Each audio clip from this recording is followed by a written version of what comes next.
So how was your day?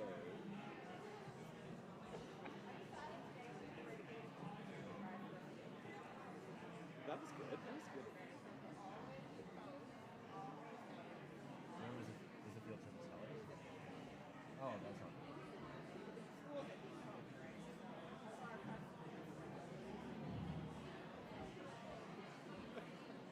Is that why you're twitching?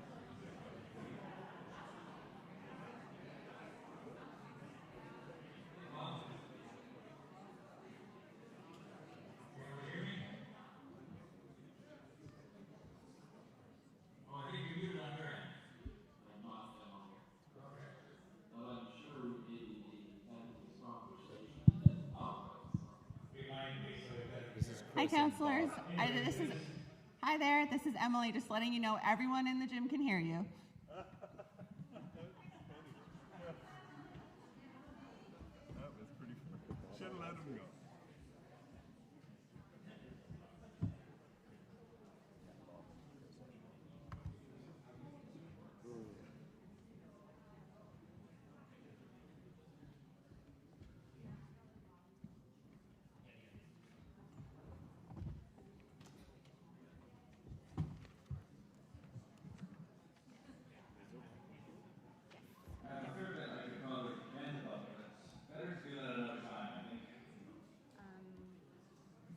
Something school district guest or something? Yes.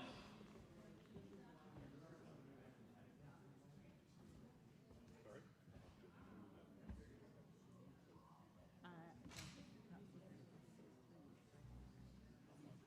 Just so you know. All right.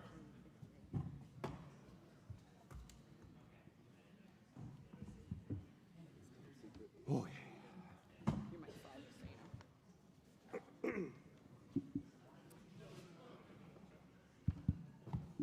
You turn it off.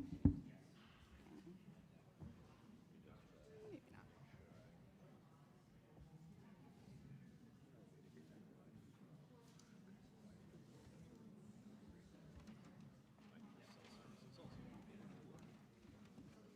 I do have the guest Wi-Fi password if you want it.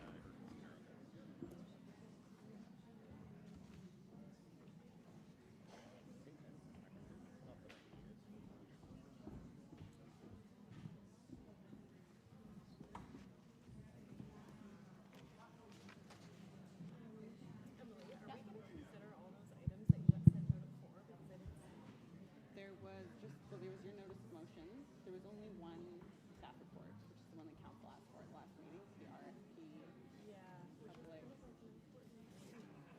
Public. And I do like wait for it at 2. I try to check in at 2, but I didn't see it, so on like the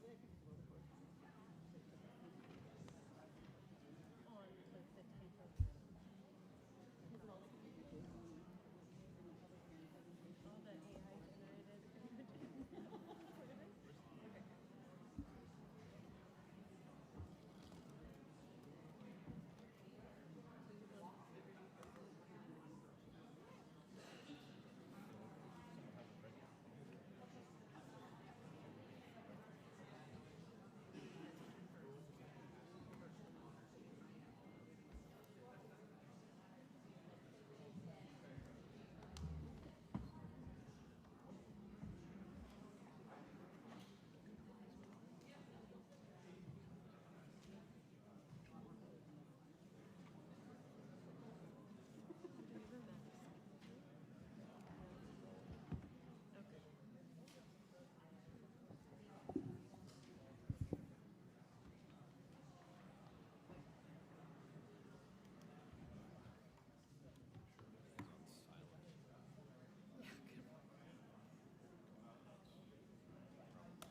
Not a lot of room.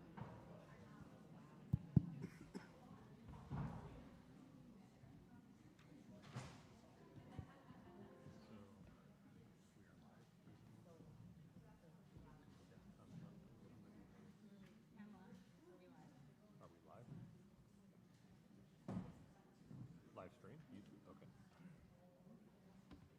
I'm looking for like thumbs up, IT. Just like all of them. We good? IT in the back? Okay.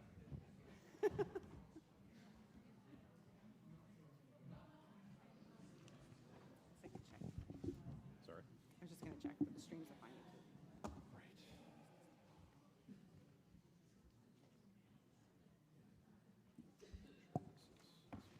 Can be. Yeah. Pretty loud. Is it? Okay.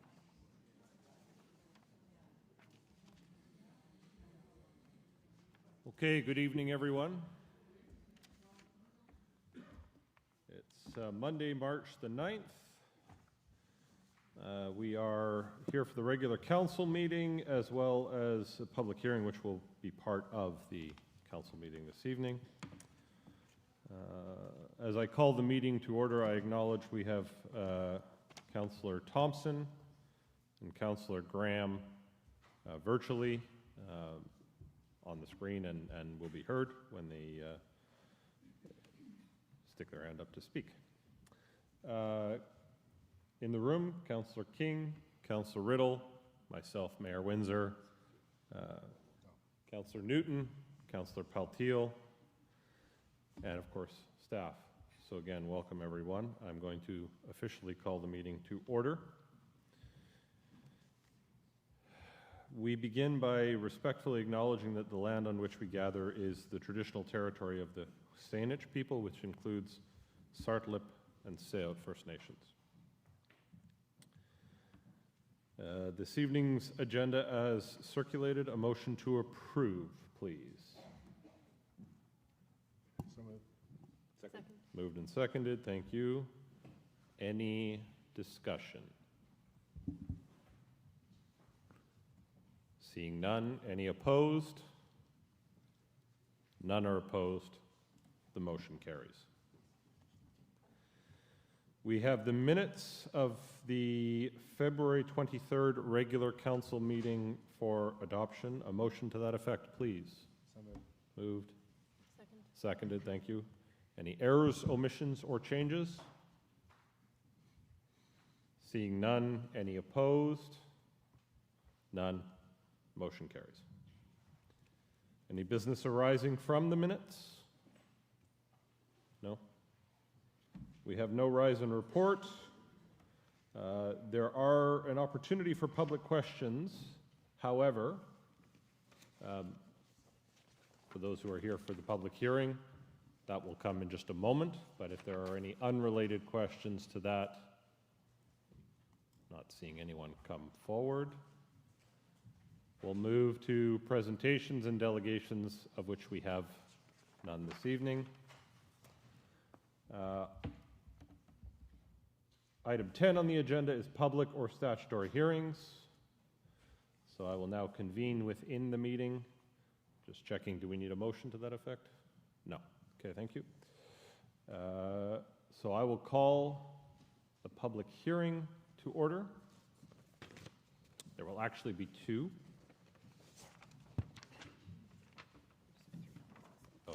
Thank you.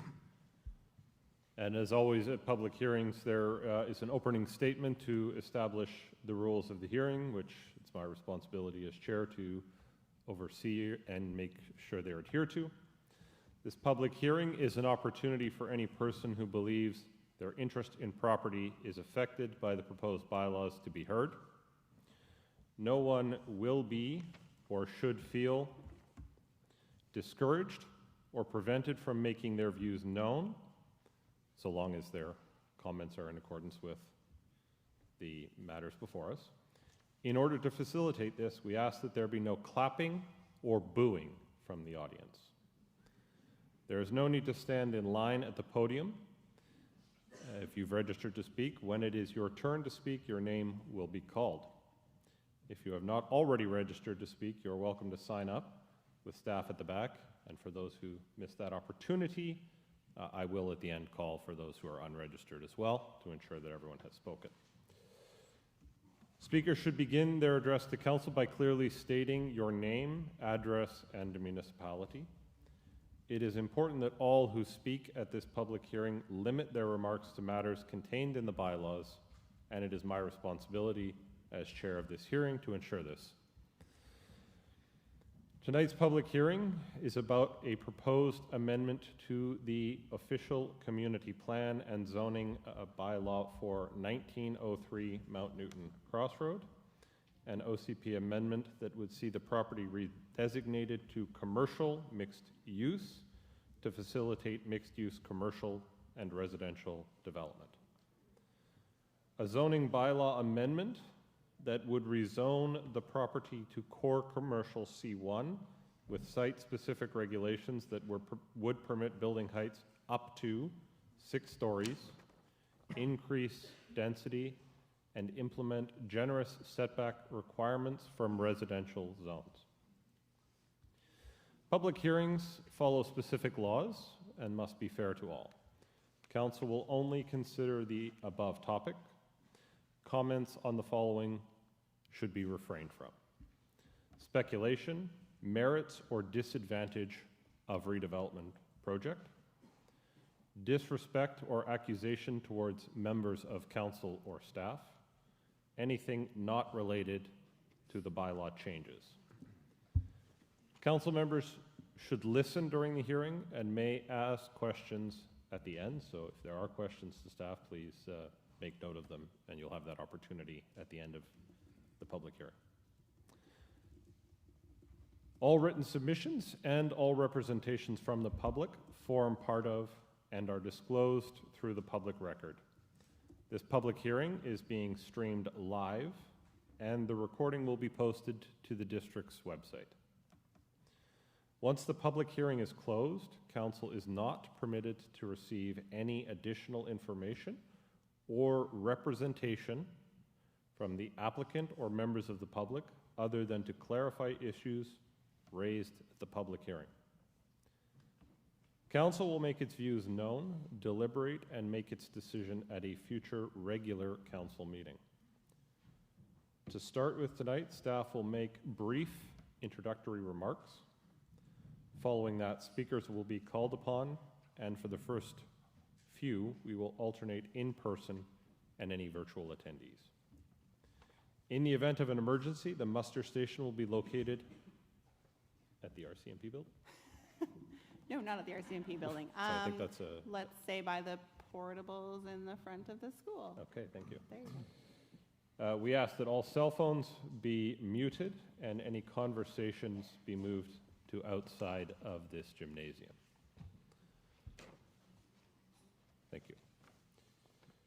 The first item of business is item 10.2, as I said, as the opening statement said, with respect to 1903 Mount Newton Crossroad for the OCP and zoning amendment bylaws.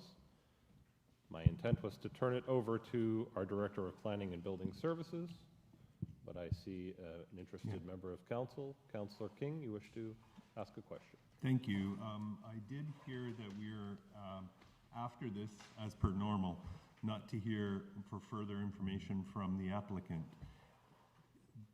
Who's the applicant, if not the municipality? How do we not hear further information from ourselves? This generally refers to outside parties, Councillor. Right, okay, so it was just the way it was written, perhaps, when you were reading it, so that's Yes. why. It is a rather generic opening statement typically. In this case, there are the circumstances that we are indeed a party to this, but it would be external parties. Thank you. Understood, thank you. At this point, I have not come to the floor, but I will look to our staff, and I'll look to our Director of Planning. Good evening, Mayor, Council, and community members. Just checking that the correct presentation is up. 1903 Mount Newton Crossroad, please.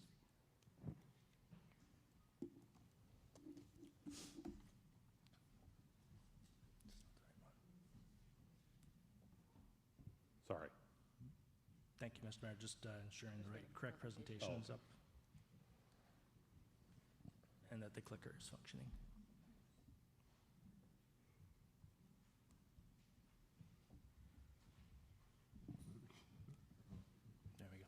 Thank you very much. So good evening, Mayor and Council and community members. Today's presentation is about the proposed official community plan amendment and rezoning for 1903 Mount Newton Crossroad. This phase of the civic redevelopment project focuses specifically on land use and zoning. This is not about building design. That would come at a later stage in the civic redevelopment process.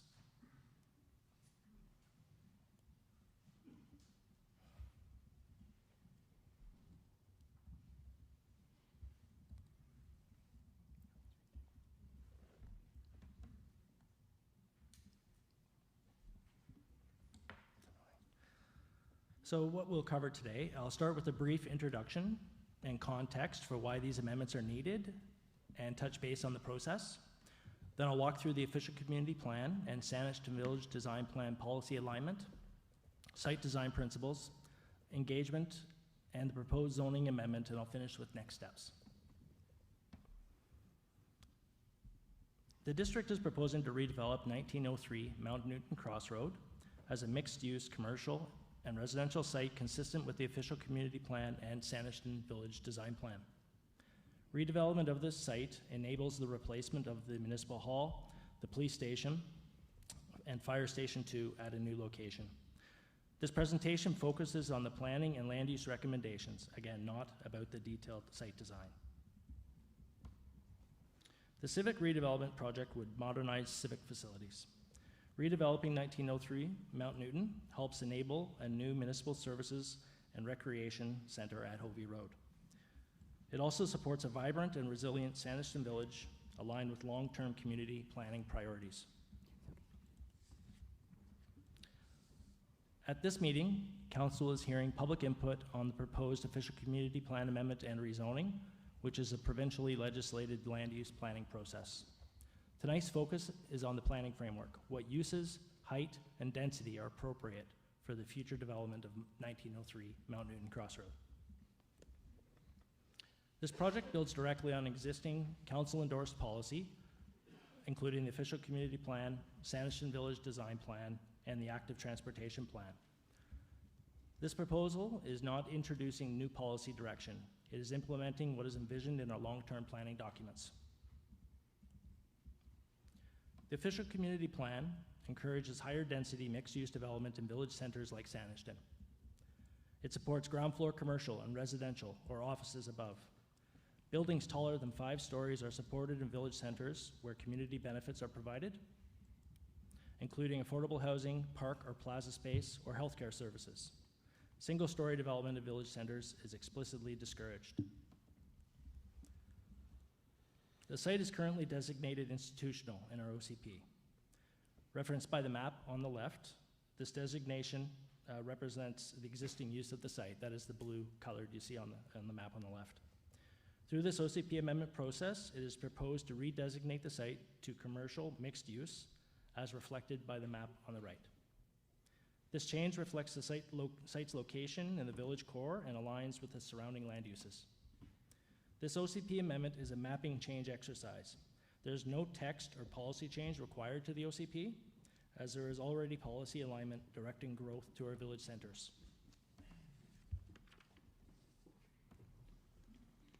Central Saanish's active transportation plan identifies Mount Newton Pathway as a priority corridor. The OCP encourages housing density near active transportation infrastructure. This land use proposal supports both objectives by locating density where walking, cycling, and transit is prioritized. This project helps direct growth to where the district is investing in active transportation infrastructure. The Saanishton Village Design Plan creates a framework for a vibrant, compact, walkable, mixed-use village. Community priorities identified during preparation of the plan included housing for families and seniors, green space, a plaza, small-scale commercial, and medical services. This site is a key opportunity to help deliver on that vision. As part of the Saanishton Village Design Plan, 1903 Mount Newton site was identified as a special plan area. Solely civic use was identified as not the highest and best use of this site. The plan noted that redevelopment should consider a mix of uses, prioritizing those that deliver community services and benefits. The Sanderson Village Design Plan anticipated a dedicated planning process to determine an appropriate mix of uses that deliver community benefits. That has been our civic redevelopment process that we are currently going through. During the civic redevelopment process, site design principles were developed to guide the project. These site design principles were developed using the OCP, the Sanderson Village Design Plan, Active Transportation Plan, and community engagement. These principles focus on mixed use, appropriate height transitions, high quality pedestrian environments, and minimizing impacts on neighbors. The site design principles are well aligned with the OCP and Sanderson Village Design Plan.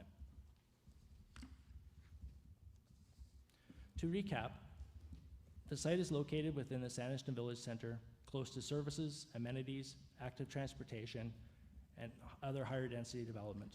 The area is part of the Sanderson Village core, and there's alignment with district land use policy. Through the last decade, the district has undertaken initiatives that have affirmed the desired growth pattern of focusing growth in our village centers.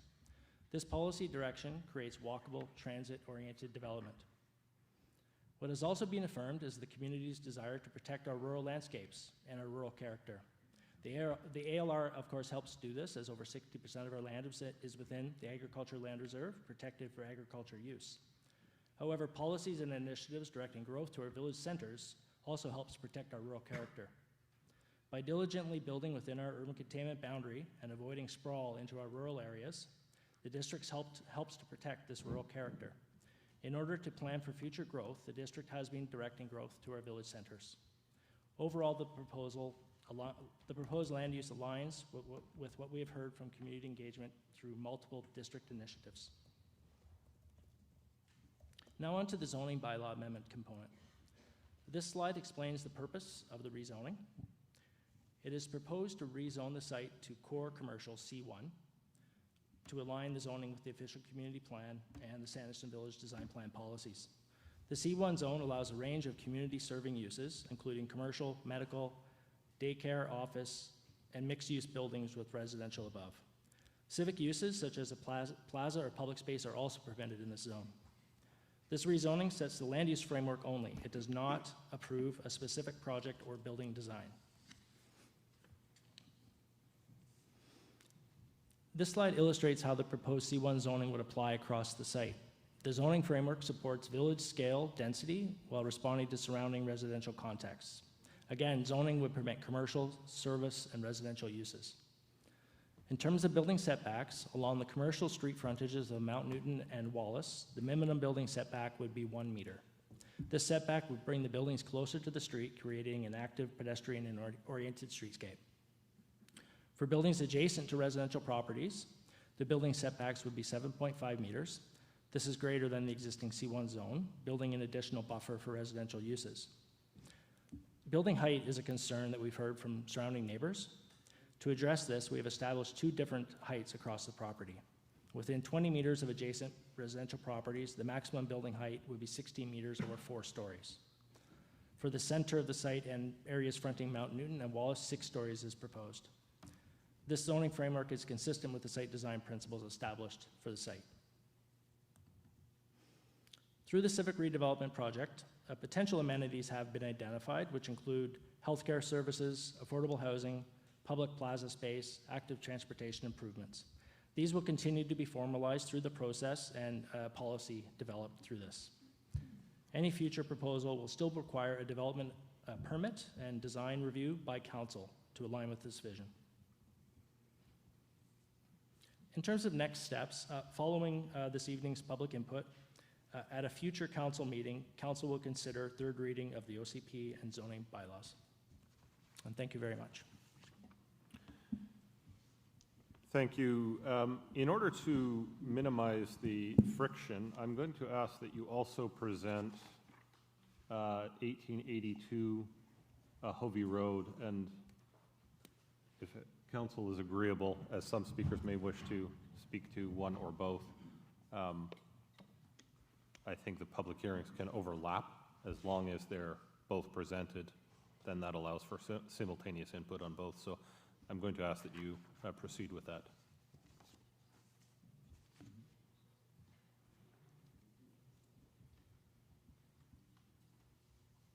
Thank you, Mr. Ryan. So the next presentation is about 1882 Hovey Road. The district is proposing an official community plan amendment and rezoning at 1882 Hovey Road. I'll begin with a brief overview of the planning context and background for this site. From there, I'll outline the proposed OCP amendment and rezoning and explain how the proposal aligns with existing policy and conclude with include with the next steps involved in this process. The district is proposing to relocate key civic facilities to this site on Hovey Road, including the Municipal Hall, Police Station, and Fire Station 2. In addition, the project includes a partnership with the Capital Regional District to deliver a 10,000 square foot recreation facility on the ground floor. This space would be operated by the Peninsula Recreation Commission and expand access to recreation services for Central Saanich and Peninsula residents. The subject site, Hovey Road Lot A, is currently zoned A1 agriculture and is located within the urban containment boundary. Importantly, the site is not within the agriculture land reserve. The site has been identified as a strategic opportunity to consolidate civic services in a central, accessible location. Because the current zoning and OCP land use designation does not permit institutional use, both an official community plan amendment and a rezoning are required to enable the proposed civic redevelopment. To support this redevelopment, two planning changes are required. First, an OCP amendment to update the land use designation, and second, a rezoning to establish appropriate regulations for permitted uses, building form, height, and siting. Together, these amendments provide the regulatory framework needed to deliver the project.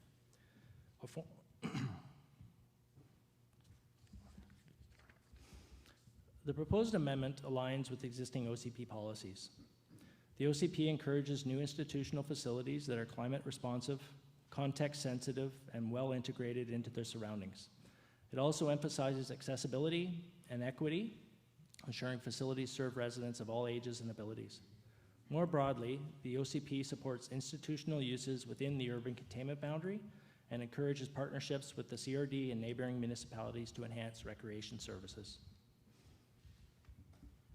Currently, the site is designated neighborhood residential in our official community plan. The proposal is to redesignate the site to institutional, which more accurately reflects the planned civic community serving proposed use of the property. There is an existing institutional designated property immediately to the north of this site, which contains a church. Now for the zoning bylaw amendment. The rezoning would change the site from A1 agriculture to P1 general institutional. The P1 zone is intended to accommodate public and institutional uses such as municipal facilities, emergency services, and community-oriented spaces, making it an appropriate zoning framework for this project. In addition, site-specific uses have been added to the proposed zoning bylaw at council direction, including a restaurant or coffee shop, a small facility that would be associated with a rec center, as well as a community commercial space where local food growers and artisans can sell their products. Under the existing P1 zoning, the maximum building height is 8 meters. A site-specific provision is proposed to allow up to 3 stories and a maximum height of 16.5 meters, which supports efficient use of the land while remaining consistent with the civic scale development. Setbacks meet or exceed zoning requirements with increased front yard setbacks to allow for generous landscaping. There are reduced setbacks proposed along the north and east edges to accommodate parking. A maximum floor area ratio of 0.8 is proposed, which is consistent with the low to medium scale density development in the district. In terms of parking, parking assessment has been completed to support the proposal. The study indicates that approximately 100 on-site parking stalls are sufficient to meet the anticipated demand. Additional capacity is available through a shared use of nearby Centennial Park. For context, the existing municipal hall currently operates with a similar number, approximately 75 spaces, so 25 less than what would be proposed here. Any additional demand associated with recreational uses will be supported through active transportation and transportation demand management measures. In In terms of next steps, following this public hearing at a future council meeting, council will consider third reading of the OCP and zoning bylaw amendments. Thank you. Thank you. So just to reiterate and to provide absolute clarity to those speakers coming forward, there are essentially two hearings, but they're occurring simultaneously.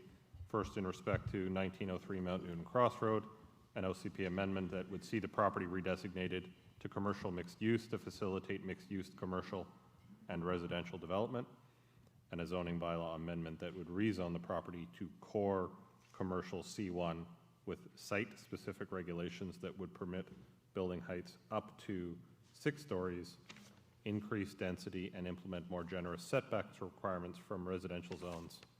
And also with respect to 1882 Hovey Road, an OCP amendment would see the property redesignated to civic institutional to facilitate municipal hall, fire, police, and recreational facilities. A zoning bylaw amendment that would rezone the property to institutional and set a maximum height of 3 stories. And with that, I will look to the staff to call our speakers, please. Thank you, Chair. So we're going to go first to an online speaker. We have one online participant tonight. I did just want to add for everyone in the room who has signed up, thank you. We will call you by name. I did want to remind everyone here and council that according to the conditions of our rental of this lovely space, we do have to be adjourned by 9 p.m. or recessed to a second night, just so that you're thinking, how late am I going to be here? Okay, the first speaker who's a virtual participant is Susan Milliken. And following that will be Ethan in the room. Susan, are you available?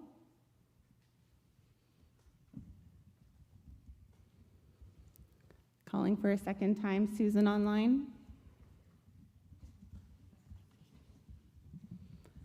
Okay, we're going to ask Ethan to come up then. Susan, if you wish to speak, I'll give you another opportunity after the first speaker. Ethan, if you can please come up to the microphone here. After Ethan will be PETA.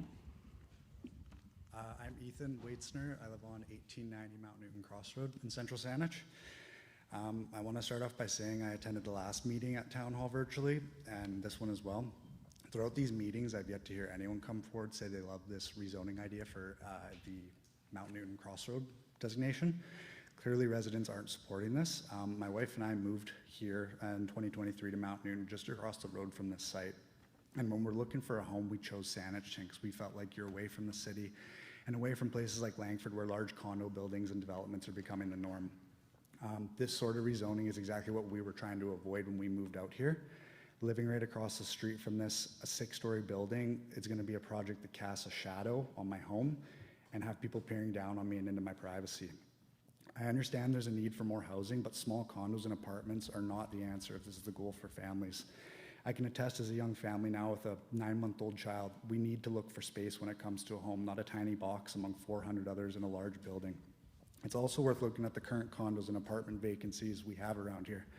The Generations apartment building has had vacancies since we moved in here. The Marigold development still has plenty of condos available for sale. There's a new 61 apartment building, the Solus, coming completion in this summer. And the new Cento condominiums directly across from 1903 property still have many units up for sale, even though that building's not finished yet. There's nothing but vacancy out here on these smaller housing units.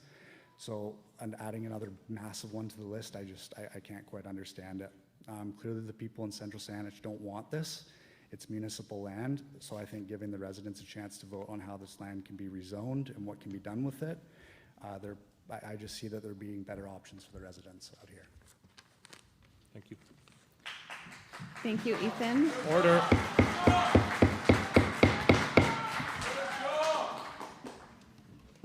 Folks, I appreciate the enthusiasm.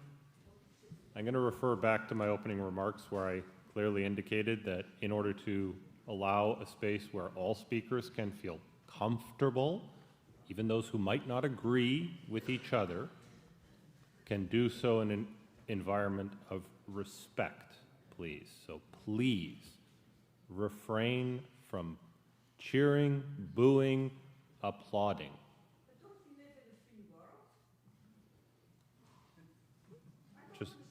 Just checking with our corporate officer, the speaker online, I believe, is now available, so. Well, Susan did appear briefly. I'm just going to give her apologies. I know I said you were next. Susan, are you available to provide your comments?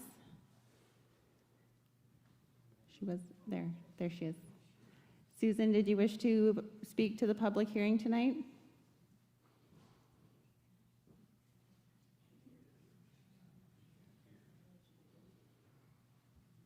There may be a sound issue. Susan, we're not sure if there's a sound issue, so, okay, let's move to the next speaker, Sorry. please. Go ahead, please, Peter. And after that, we will have Dave Thomas. Peter Van Dyke, 17701 Central Saanich Road. With regard to the rezoning request for 1903 Mount Newton, I am opposed to the proposal. 6 stories is far too tall.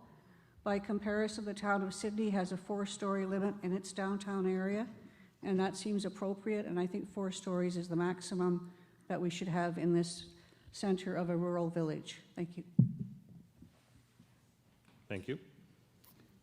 Going one last time to Susan. Susan, can you give me a thumbs up if you wish to speak? Since I can't hear you, I just want to know.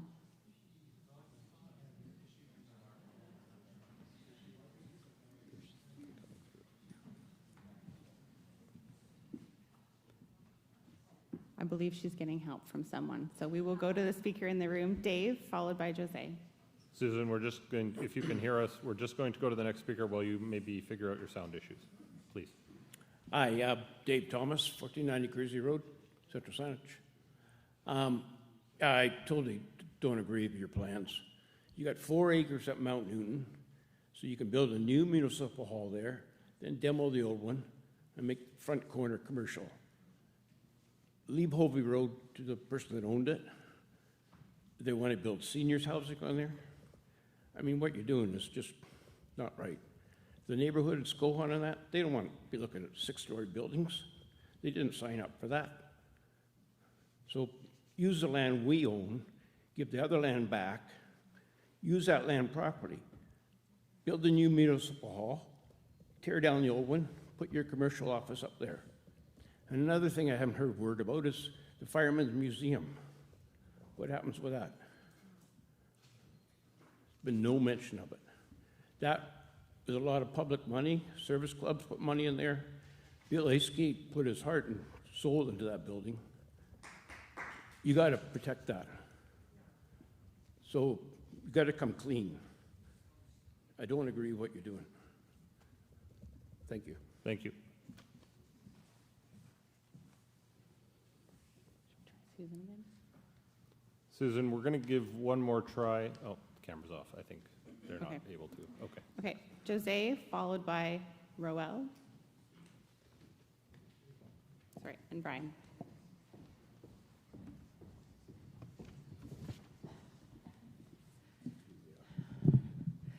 Brian and Jose Smith, 1974 Hovey Road.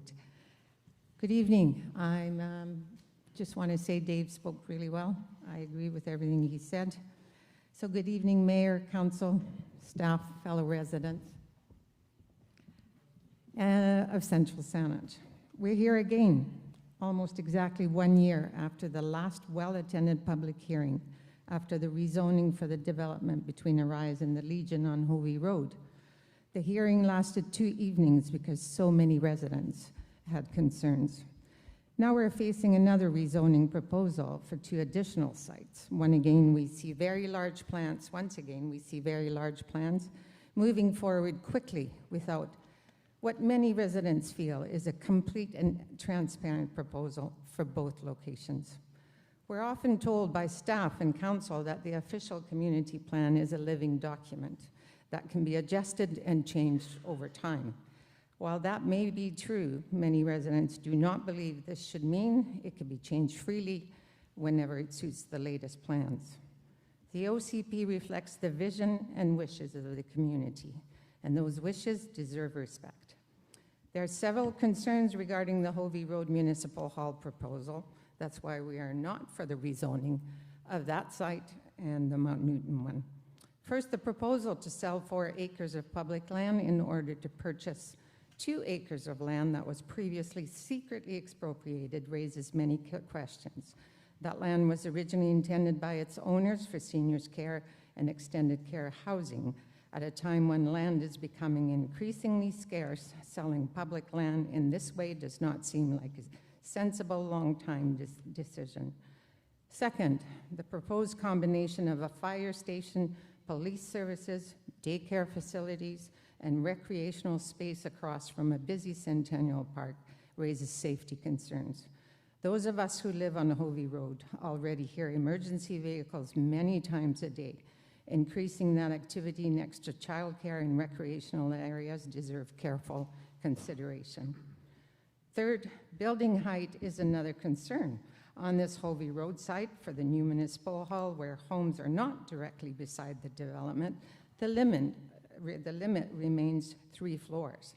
Yet in residential areas, such as Arise Legion development on Hovey Road, the existing municipal hall location, Skohan Road, Mount Newton Road, Verdier Avenue, and near Island View Road and East Saanich Road, buildings of 4 to 6 stories are being considered. Those residents who would live beside these developments feel this is inconsistent and unfair. 3 stories max, or 4 at the very, very max it should be.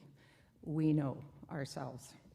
Fourth, there is growing frustration and mistrust in the community. Some of this stems from the results of the Deloitte survey, which many residents who participated in find confusing and difficult to reconcile with what they actually expressed and question the results.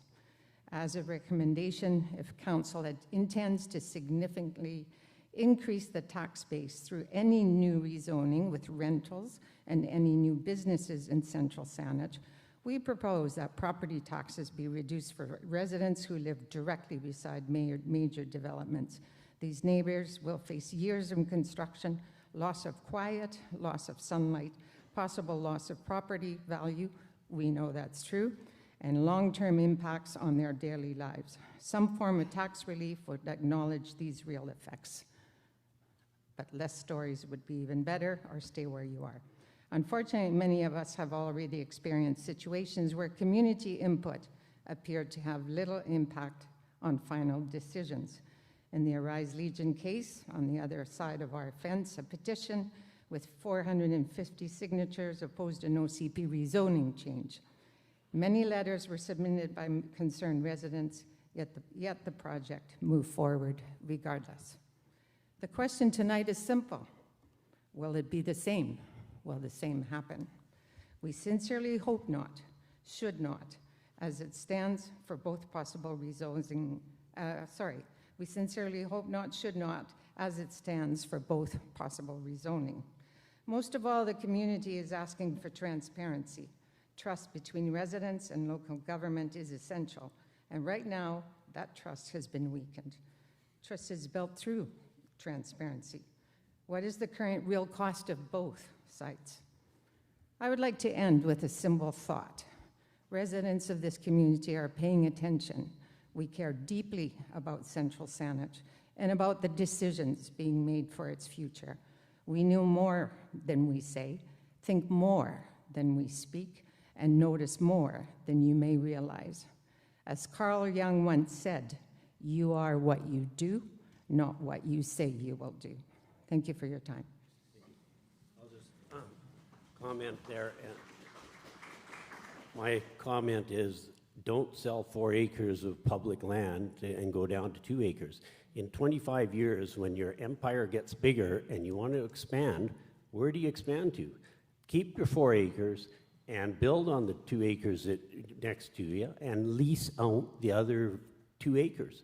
And then in 25 years, give it a 25-year lease. Then you can take it over and put more office space or whatever you need, recreation space.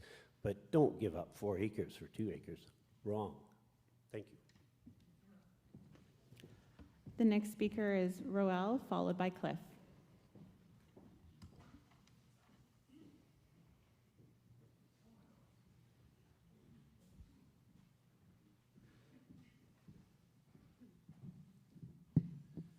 Hello, my name is Roel Mielker, 1889 Mount Newton Crossroad. and I must say I'm very happy to see so many council members at this important meeting. I am against the rezoning amendment for the following.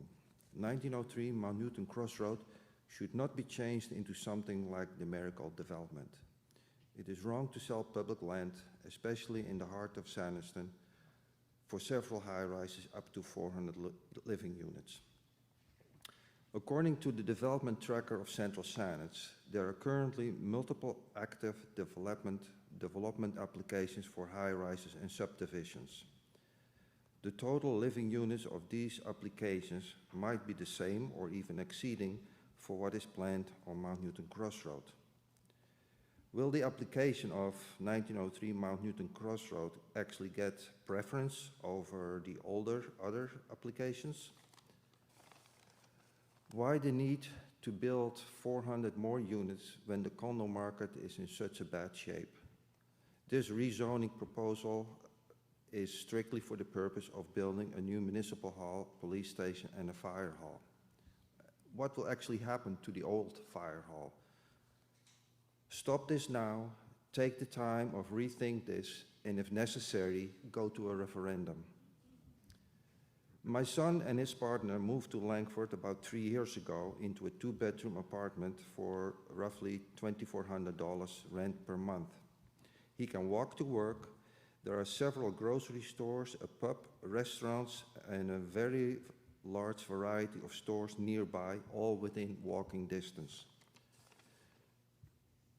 Outside of their apartment, they can also access the Galloping Goose Trail. These are the amenities that people, especially young people, would like to have.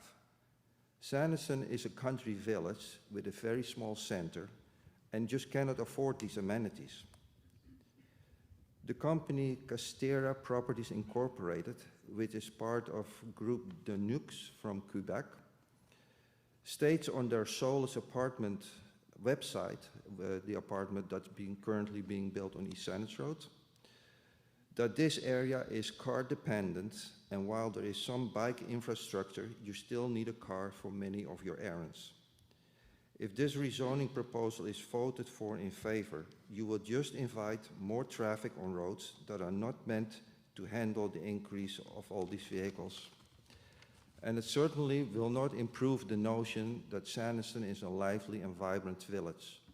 It just will be another congested and misplaced community that we leave for the next generation. Ooh, excuse me for a minute. Question to council. What goes through your mind knowing that most people do not prefer all these developments, and on top of it, we have built the provincial requirements for housing already in Central Saanich. Most people who have moved here come for a reason, which is a rural living style and the quietness, especially after a long day of work and commuting in a hectic environment. We support the lifestyle of a small rural village, which will be a very special place after all the stress of what's going on in the world. Thank you for your attention. Thank you. The next speaker is Cliff, followed by George. I just wanted to say for everyone standing, if you're standing by choice, I offer no judgment, but there are about 20 seats up here if anyone wanted to have a seat. So I offer that.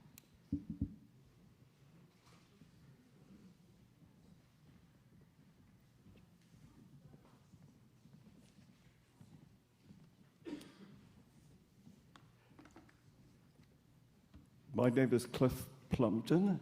I live at 8016 Simpson Road with my wife Susan. And before I start from what I'd prepared, I'd like to pick up on the last two speakers. They both stated that they had moved to Central Saanich for a reason. I said to my real estate agent, I want a property where I can see the horizon. And he said, I've never heard that. And I said, well, he said, I said, what's your problem? And he said, what do you mean?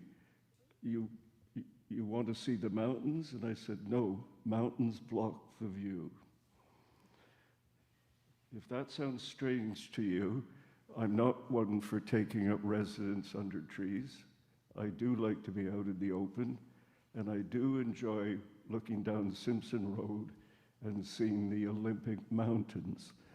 And whenever I drive into the city of Victoria and I crest the hill at Royal Oak and I see the Olympic Mountains, it reminds me of approaching Baffin Island from Greenland, for I did drive an airplane back and forth across there. Anyways, people have all moved here for a reason. I'm going to read to you a letter that I submitted today. And it says it's from Clifford and Susan Plumpton, 8016 Simpson Road, Saanich, BC, to the District of Central Saanich by hand, March 9th, Re 1903, Mount Newton Crossroad, and the OCP. This letter is to express our disapproval of the current decisions being made regarding the changes to the OCP and rezoning at 1903 Mount Newton Crossroad and Hovey Road. Municipal administration is not a growth industry, nor should it be. I'm going to digress. I've never heard the amount of square footage that is designated for administration in the present location, and how much more square footage do you need? Rezoning the current administrative building, what is the cost of upgrading them to safe and accessible standards? I'll repeat that. Regarding the current administrative buildings, what is the cost of upgrading them to safe and accessible standards? As a person who knows a little bit about building, because I come from a long line of engineers, I would be looking at the present building and saying, what are the footings like? How big are they? Can they take an extra floor? If they can't, then can we put up an adjacent building to increase this area? But I haven't heard an answer whether we need a greater area. So regarding the current administrative buildings, what is the cost of upgrading them to safe and accessible standards? What is the cost of creating a single-story annex addition to the existing buildings if more administrative space is necessary? What is the cost of earthquake-proofing the existing fire hall? It's a big open building. It wouldn't take much to put a bunch of iron in there and make it structurally safe. Maintaining the character and appearance of our village should be of paramount importance. Municipalities across the globe and close to home have managed to do this. Why not us? The municipality has not expressed or outlined which demographic they are expecting to take up residence in the proposed accommodation at 1903 Mount Newton Crossroad in Central Saanich. What size family will be able to live in these proposed units? Will these units be affordable in perpetuity? We note a lack of detail, specifically monetary. Sincerely, Susan and Cliff Plumpton. We find it very difficult to go forward with a complete lack of information. You may recall that in January 26, I did the math. I gave it the number of square feet for 4 acres. We took away 25% and came up with another number. We divided that by 4 buildings. We divided it by 5 floors, and we came up with a square footage that would give minimal, small, tiny apartments. The sort of thing Saanich, municipality of Saanich is doing, which is probably fine for students, but not for families, not for working people. So, a complete lack of confidence. And this one says simply this. Read 1903 Mount Newton Crossroad. It is respectfully requested consideration be given to the following. I, the undersigned Clifford Wallace Plumpton of Simpson Road, Saanich, BC, propose the following. 1, the process of moving forward with building a new city hall on Hovey Road be stopped until a civic referendum can be held. And 2, the 1903 Mount Newton Crossroad rezoning process be stopped and held in abeyance until a civic referendum can be held. And 3, a referendum by ballot open to the residents of Central Saanich who are eligible to vote. And 4, the referendum to be concurrent with the fall 2026 municipal elections.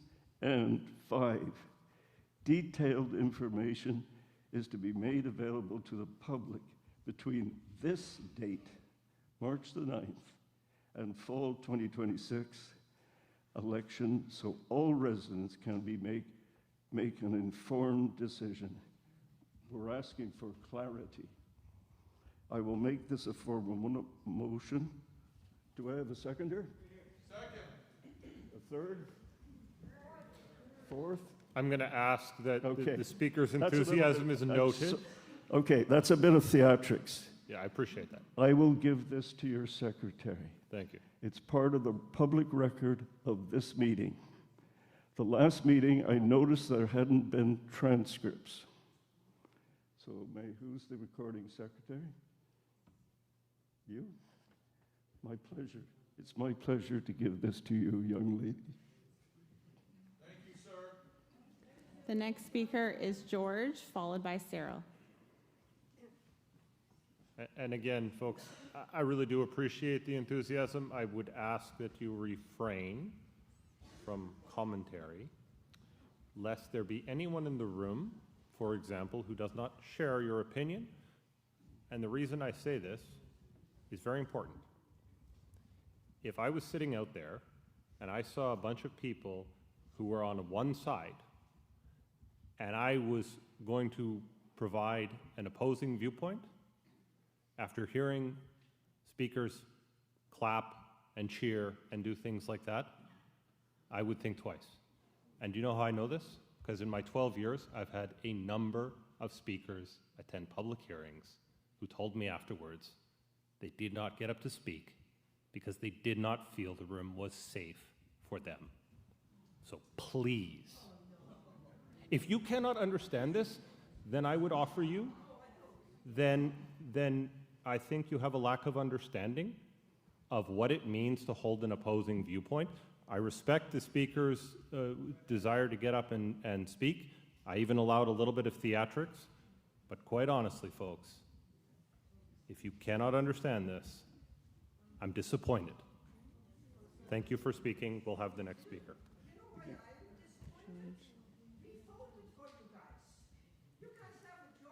Thank you to the gallery. Thank you to the gallery. Thank you to the gallery. However, please, I am asking for decorum for everyone. Now, I will have the next speaker, unless you are not done. May I ask a question? Does anybody You may. on council have any questions of me? So I have asked that members of council, if they have questions, not of the speaker, but that are provoked by the speaker, to write them down at the end and engage with staff.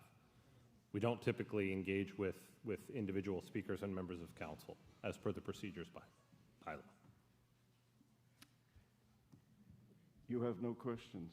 I have requested a referendum be held and I would like that to be formally as part of the record and to be considered by council. And the council to poll to see if people in the community would have a referendum, but it has to be by ballot, not by email. Thank you. Okay. We've recorded that, and we have your correspondence. Okay, I thank you for your time. Thank you. Hi, my name's George Horrell. I live at 7791 Skohan. For those of you who don't know, I back on directly to the Municipal Hall. My first point is we've heard two words throughout this, village and rural. Frankly, there is nothing village or rural about 6 stories. So that's, I'm totally opposed.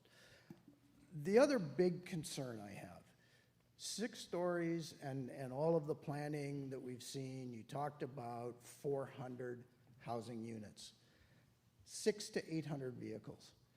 There is nothing I've seen in any of the plans that addresses the infrastructure that would be associated or required to support all of that.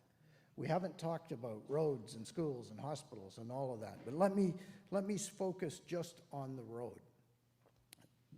In the Sanishton Village plan, it clearly states, and you got to dig way down, but it clearly states that at the corner of Wallace and Mount Newton, we're going to reduce all the left-hand turning lanes and get rid of them because we want to make it safer. We're going to drop that down to single lane. You're going to add on that corner 600 to 800 cars. That is, I cannot imagine it. I moved with my family, similar to the first gentleman that spoke, into Central Saanich in 1982. I've lived in the same house for 35 plus years.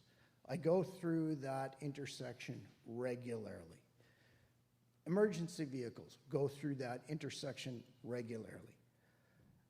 I cannot imagine the current traffic with that intersection reduced to a single lane, and now you're going to add 600 to 800 cars.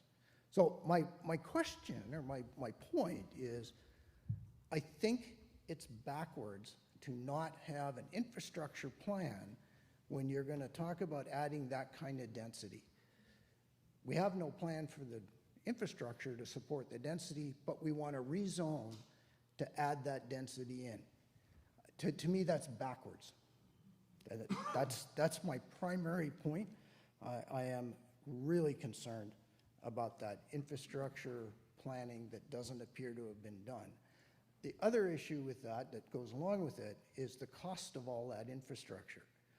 All of the costing and the financial information that was presented to us in support of Hovey versus 1903, all around the building cost of the individual buildings, there's nothing in there that talks about the cost of the infrastructure to the taxpayers once we add 400 housing units and all of that density. So my concern is too much density where it doesn't belong. Thank you. The next speaker is Cyril, followed by David. Sorry, there's several Davids. Cyril Hume, followed by David Lawson.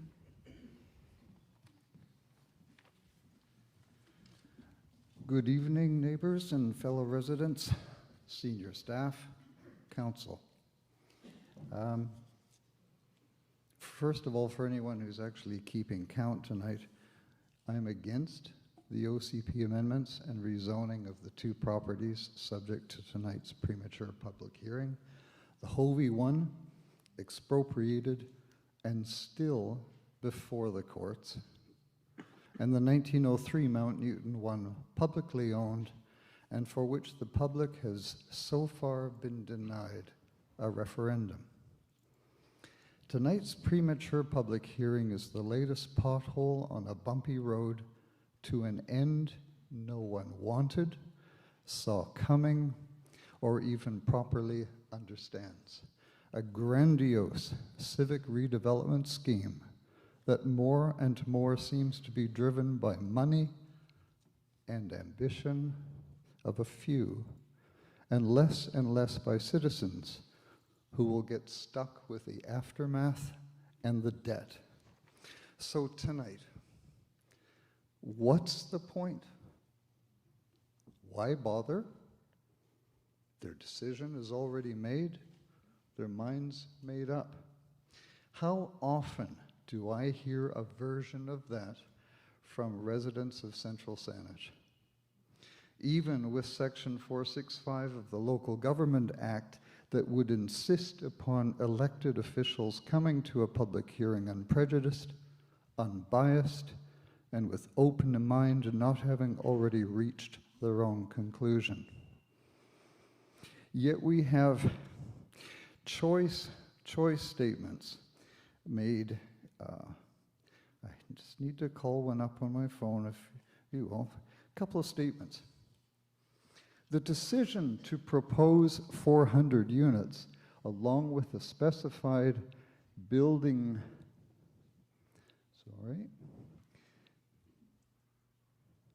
building heights, density, site massing was informed by financial modeling for the project.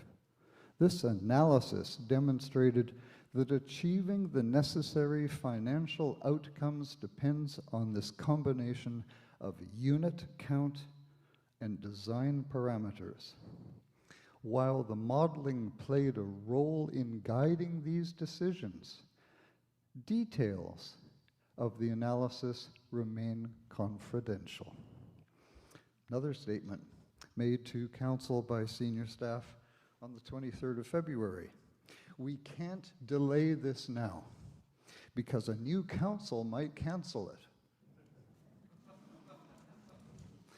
Well, excuse me, but does that not point to a predetermined outcome? Translation: the risk of public's disapproval risks the approval of something the public never approved of in the first place, with the proponent, council, the developer, also acting as approval body on their own development proposal that goes against the public's wishes. Wow. How is that for convoluted and wrong-headed? Furthermore, with the rarest exception of a single voice or two, when has this council actually questioned or pushed back against staff's railroading? That comment is A little out harsh. of order. A little harsh for you? Okay. Yeah, it's out of order. I said very clearly, Mr. Hume, at the start of the public hearing, that would be an area that is out of order. The rest of your comments are completely in order. Good. That one is not. If you do it again, I will ask you to refrain. And we shall not enter into debate with each other. I'm not debating you. I'm indicating what the rules of this hearing are. I ask everyone to follow them. I'll carry on. Thank you. When has this council actually put public approval ahead of staff recommendations? Recommendations that now seem rushed into tonight's, I would call it, premature public hearing. Who is actually setting policy direction? Who is actually in charge? So we ask. You're borderline on that one. It's well known that the legislative authority rests with council. That is not up for debate and it's not in question. So thank you very much. You can refrain from that one too. So we ask, why bother? Is it because residents have felt shut out of a carefully, you won't like this word, carefully blank process that they only became aware of once a secretive expropriation had been enacted? How should we react when this OCP, when this council makes promises about seniors' housing, only to then expropriate land that had been identified and held for seniors' care and seniors' housing? I'm going to indicate to you that that is outside the scope of this public hearing. Hardly. No, it is actually outside the scope of this public hearing.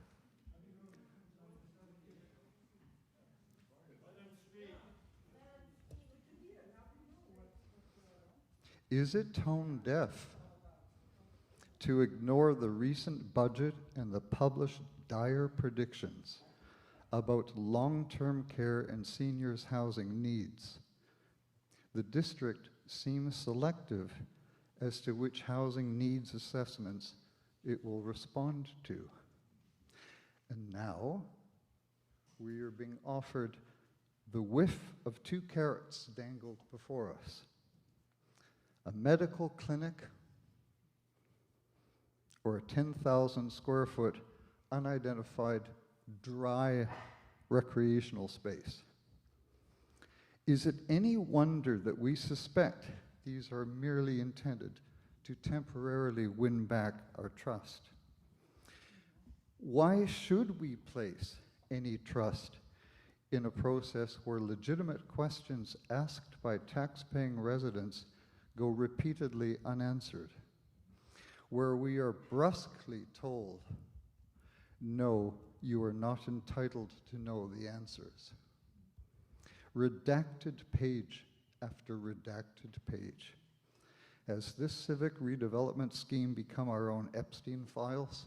Okay, all right, all right.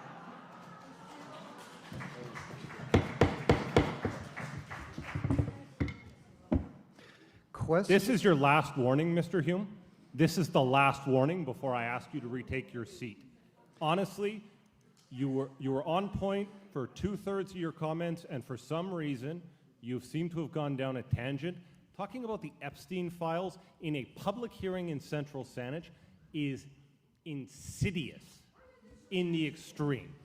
Honestly, you're better than that, please. I guess it was the 136 redacted pages that made me go down that, and I apologize. And frankly, sir, you've made that point in preceding council meetings on the public record. We're here to discuss the OCP amendments. You made your comments in relation to that. If you have more, by all means, please. Other speakers have actually managed to stay within the confines of the public hearing and have done a very good job. You, unfortunately, in the last third, have not. So please, return to that. My comments go to the process that has brought us here tonight.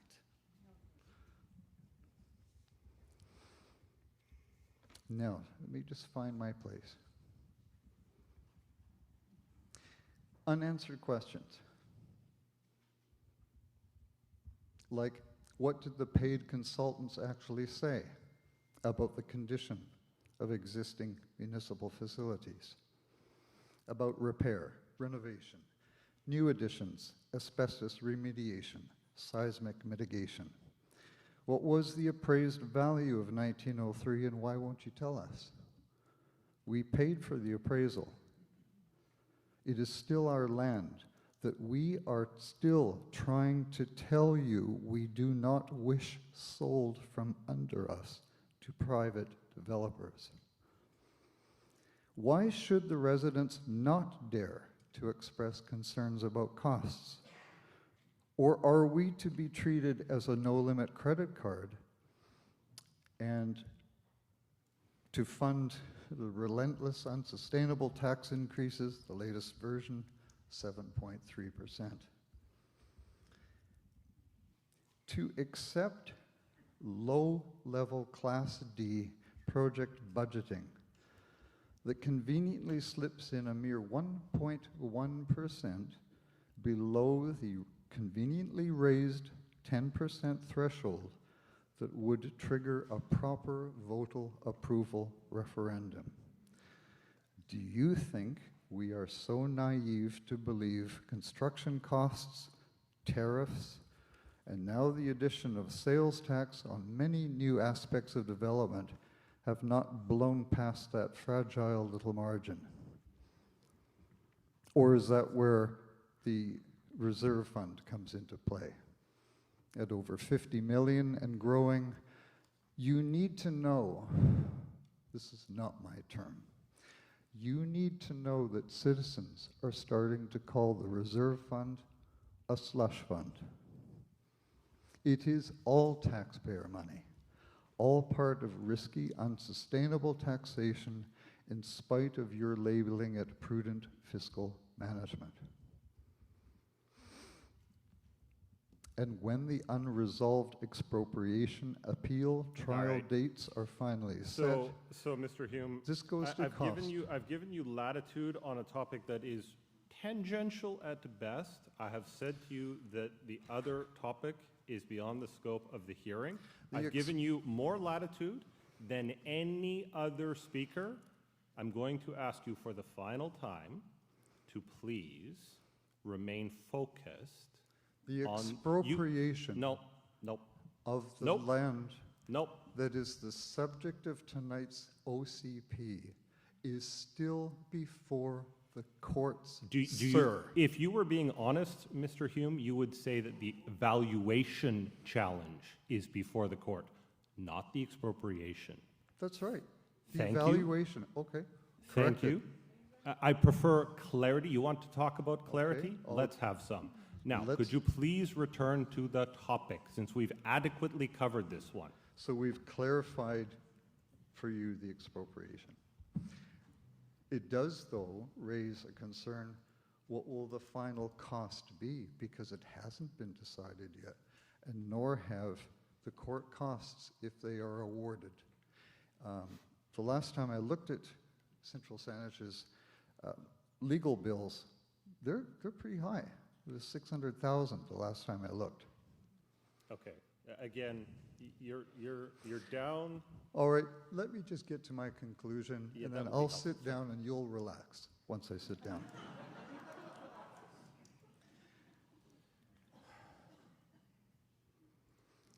Is it unreasonable that the public does not consider your hiring the recently discredited firm of Deloitte to do a survey to be any kind of substitute for a proper referendum?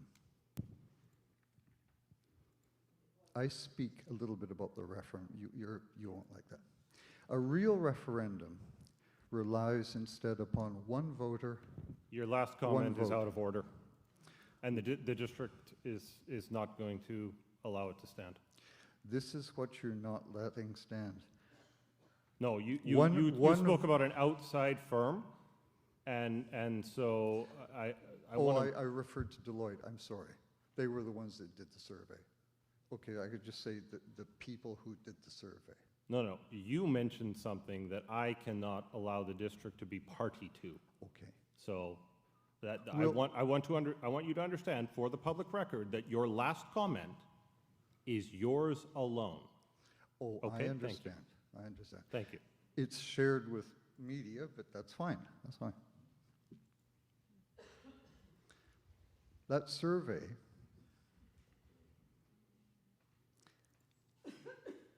many people did not receive their cards. Others tossed them as another piece of that day's junk mail. Still others had the results changed. Others were miscounted or not counted at all. Again, I'm unclear how this relates in any way to the subject matter of this public hearing dealing with OCP amendment bylaws, sir. I hear the rending sound of a hair being split. I stand by my comments. Let me just finish. This will be real quick and painless. I'm not sure I will agree, but whatever. A real referendum relies instead upon one voter, one vote. One vote is held as equal to another vote. That is no radical concept. It's called democratic. We've discussed referendums in the public record Votes before. are our voices. You have denied us our votes and our voices. We've covered this. Thank you. I've allowed an enormous amount of latitude with this speaker, and quite frankly, this topic has been covered in the public at previous questions by you, answered by me. Thank you. Back to this evening. If you really wanted to rescue this runaway train of disrespect, belatedly I admit you would give pause. you would wisely open this entire scheme to sober, intelligent re-examination, to public, fiscal, judicial, and moral review. Parts might yet be salvageable. Not all the inordinate amount of staff time already spent need be lost. The public are no fools. I dare say they may very well throw their support behind new facilities on our public land eventually, but only when they are allowed in on the process. Instead of hiding from public accountability, you could do the hard, honest work to rescue some degree of the public's trust you have shamefully squandered. Otherwise, my initial question remains, what's the point?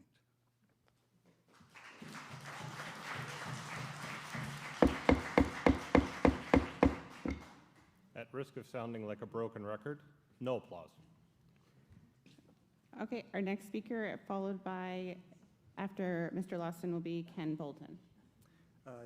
Pardon me, David Lawson, 734 Scohan Drive. When people voted you in at the last election, they assumed that among your top priorities would be providing leadership around physical stability and protection of community assets. By approving changes to the OCP for the 1903 Mount Newton property or the Hovey Road property, you'll be doing just the opposite. You'll be exposing our community to extreme levels of financial risk and jeopardizing the important governance along the way. You'll be opening floodgates that will cost us plenty. In central Saanich, like everywhere else in the country, apartments, condominiums are sitting empty. Developers are literally struggling to stay alive, and banks are pulling back the backing of financial arrangements. In this environment, from the perspective of financial risk, how can anyone think now is the right time to sell commercial property? There's only one reason you would vote in favor of changing the OCP to allow rezoning the most important piece of land in the district at 1903 Mount Newton. The reason clearly is to relax zoning with the intent of sweetening the pot for bids from land developers. That was essentially confirmed, as somebody previously mentioned this evening, that was previously confirmed by the fact that a staff member on February 23rd at the council meeting that evening, in fact, the rezoning was broadening to allow more bids and to attract more interest from developers. Within the current ever-deflating real estate bubble, changing the OCP to relax rezoning restrictions will guarantee just one thing, that the successful developer bidder will be getting our land at bargain basement prices. And allowing amendments to the OCP at Hovey will expose us to the opposite situation. Since last year's estimate of $64 million for a new building on the expropriated Hovey land, the cost of construction has skyrocketed due to tariffs, cracks in supply chain, more restrictive financing availability. The pipe dream of a $64 million municipal building could easily end up costing us twice as much. And on top of that, as somebody mentioned earlier, we do, of course, have the additional cost that the district will end up absorbing when it loses the lawsuit. I hate to interrupt you, sir. When it loses, I did indicate that speculation, which is exactly what you were engaging in. Let me rephrase that. In my opinion, we will have the additional cost to be absorbed by the district when I think it loses the lawsuit.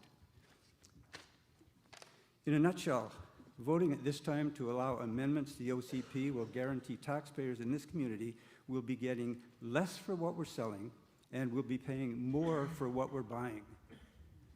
When the physical leader, where's the physical leadership? Where's the protection of our community assets? In terms of governance risk, there are three very concerning issues. The first governance issue relates to normal business flow, normal government business flow. Typically, private landowners apply to council for rezoning to support a planned, documented development application. The problem here is there is no private landowner, there is no development application, and there is no design documentation. Who are we rezoning for? Clearly, we're rezoning for developers we haven't even met yet. Allowing rezoning amendments to the OCP in advance of an owner is clearly a scheme that is contrary to the normal flow of business done by the district. The second very concerning governance issue relates to the new council that will take over in October. The impact to the community that these OCP changes will have on the community will be massive. Clearly, they will be massive. Sale of land, purchase of a new building.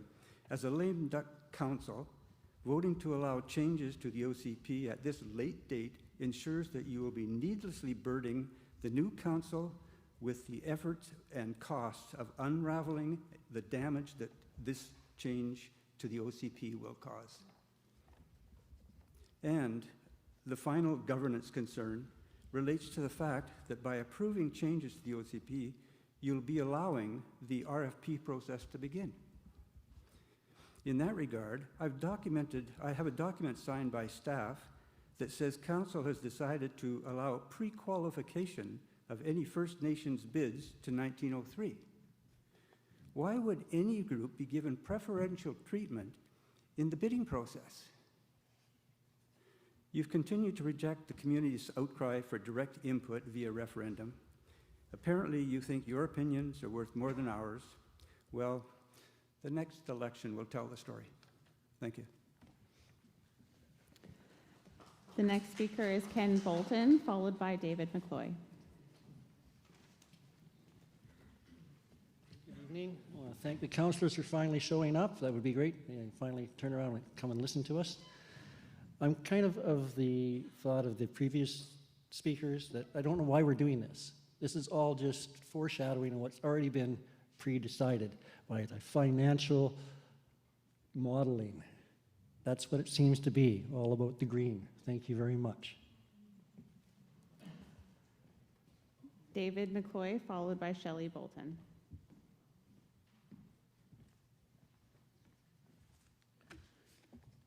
Actually, I am number 12 at this public hearing in opposition tonight, and there has not been one in agreement.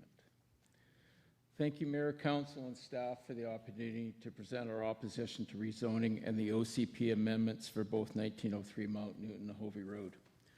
My wife and I have lived in Central Saanich since 1989 for a reason: to live in a semi-rural area of the region that meets all of our objectives.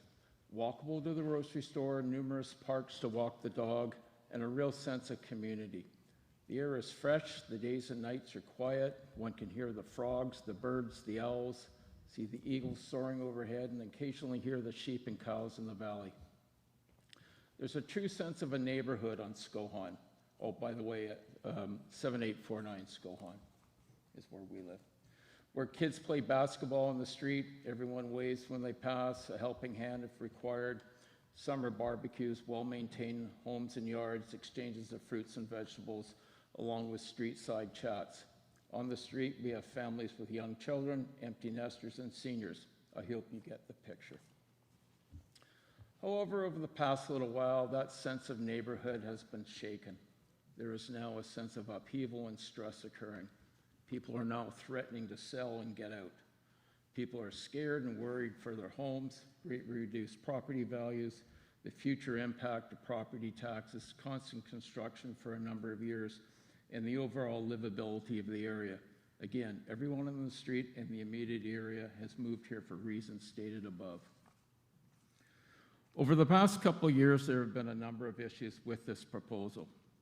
One, to build a new municipal complex on expropriated land on Hovey Road that was originally proposed for seniors housing. Taxpayers' money was used to expropriate the property, which is currently a hayfield, and which is now gone to court on its evaluation.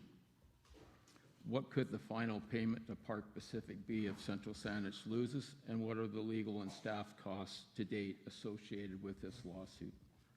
Two, We've had an entire redacted consultant's report on what the real issues are with the current municipal complex. 3, a Deloitte survey in which only 845 responses were received. I was shocked that staff would hold such a small number of poll responses as holding any real merit, and who seemed to have put too much emphasis on the results to direct council on their decision. Only 5.1% of the voters submitted a reply. The results were adjusted by census population data rather than using raw data. If one uses the raw data, the results on Concept A, which is to build on Hovey Road, were 39% strongly opposed versus 33% according to Deloitte. And while only 34% were strongly in favor versus 42% according to Deloitte. So if you combine options 1 to 7, 65% do not support the move from Hovey, or do not support the move to Hovey from 1903. There was not overwhelming support for the move to Hovey from 1903, as was proclaimed by staff. 4, this plan is moving way too fast with tight timelines, what seems to get this project going and land sold prior to the October civic election. 5, uncertainty of cost to build a new complex. Many projects in the region and Lower Mainland are being put on hold due to a tight credit market, economic uncertainty, rising material and labor costs, tariffs, supply chain issues, and uncertainty with current world events. And we all know most government projects do not come in on budget. Unfortunately, staff and council have not enlightened the residents of Central Saanich with what the updated and true costs of the Hovey Road project will be, as estimated costs were done well over a year and a half ago. Number 6, what will be the impacts on infrastructure for the area? Sewers, water, Sandpen Hospital, schools, traffic and transit, when potentially 960 more people occupy 1903 and contribute potentially 600 more vehicles to the roads. And that is all hard data from CRD and Canada Census. Staff has said that no traffic study will be done until after the fact. It appears that there is already a preconceived outcome of the type of development desired at 1903, with 400 units being the number necessary to achieve the required financial outcome. Anything else, anything less, does not meet these targets. So what it appears is that any rezoning at 1903 is not necessarily the best use of the land for the community, but what is best to attract the most money from a developer to meet the district's end goals, a new municipal complex on Hovey Road. Also, I always thought that a public hearing was to be unbiased with no preconceived outcomes. Number 8, safety for those using Centennial Park playing fields when a police or fire truck screams out of Hovey Road to a call. Has there any thought been done on that? And 9, changes to the OCP that seem to suit developers who drop in, make their profit, and leave. In conclusion, what is requested of council and staff is a reimagined plan that meets the community's vision of a livable development at 1903 of less density, one that families can afford with townhouses, duplexes, and row housing, not multiple 6- and 4-story buildings. One that imagines green space, protects neighborhoods and the character of the village. There is room for thoughtful development. A huge development at 1903 has community-altering impacts. Growth should evolve slowly, be balanced, and not out-of-scale development that overwhelms existing neighborhoods. Let's protect the character of Saanich. Staff and council seem to have failed Central Saanich residents. Public feedback seems meaningless, and council needs to start listening to residents concerned with the project. One only has to read the letters to council, those submitted to the Peninsula View, and just general public dissent on the projects to realize not everything is rosy in Central Saanich. There has been a drop in trust in council, and who also appear to have lost sight of fiscal reality. What kind of community do we really want? The changes to the OCP and rezoning of 1903 and Hovey Road are not consistent with the expectations of the immediate area, and it is out of scope. Please say no to mass urban density and the impact on the livability of Central Saanich as a whole. I hope that our current councillors and staff are actually eagerly awaiting new developments 22 feet from their backyards, which will block sunlight and reduce privacy. Let's take a step back and take a second look. Thank you. Shelley Bolton, followed by Kathleen Zimmerman.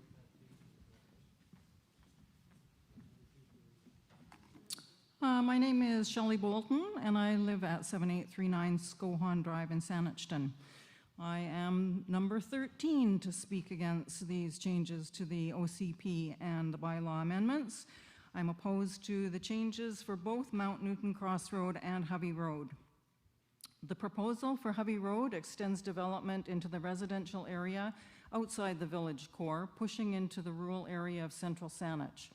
Fire and police stations mixed into heavily used recreation area creates conflicts and safety concerns. The proposal for Mount Newton Crossroads substantially increases the density in a limited area, creating traffic and infrastructure concerns. To allow buildings of 4 to 6 stories does not sensitively transition with anything else adjoining the property.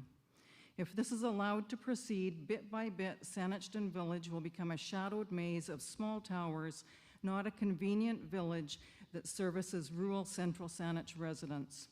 As a resident of Central Saanich, I would never tell another community what they need or what they should build on their land. I sincerely hope that Council will listen carefully to the local residents and taxpayers. Please vote no to these amendments. Kathleen Zimmerman, followed by Susan, I assume it says Zadell. Good evening. Excuse me.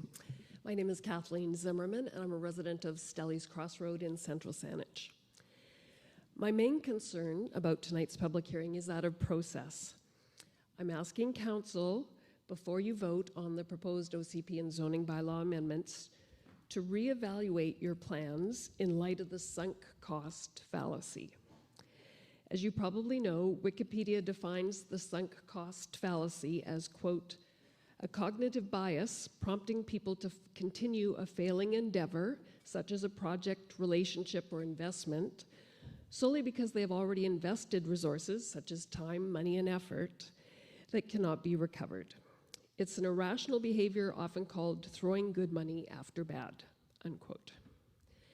You've heard some of the previous residents' concerns, the valuation challenge that's before the court, a staff recommendation to council that the Hovey Road be council's preferred option before there had even been a public survey.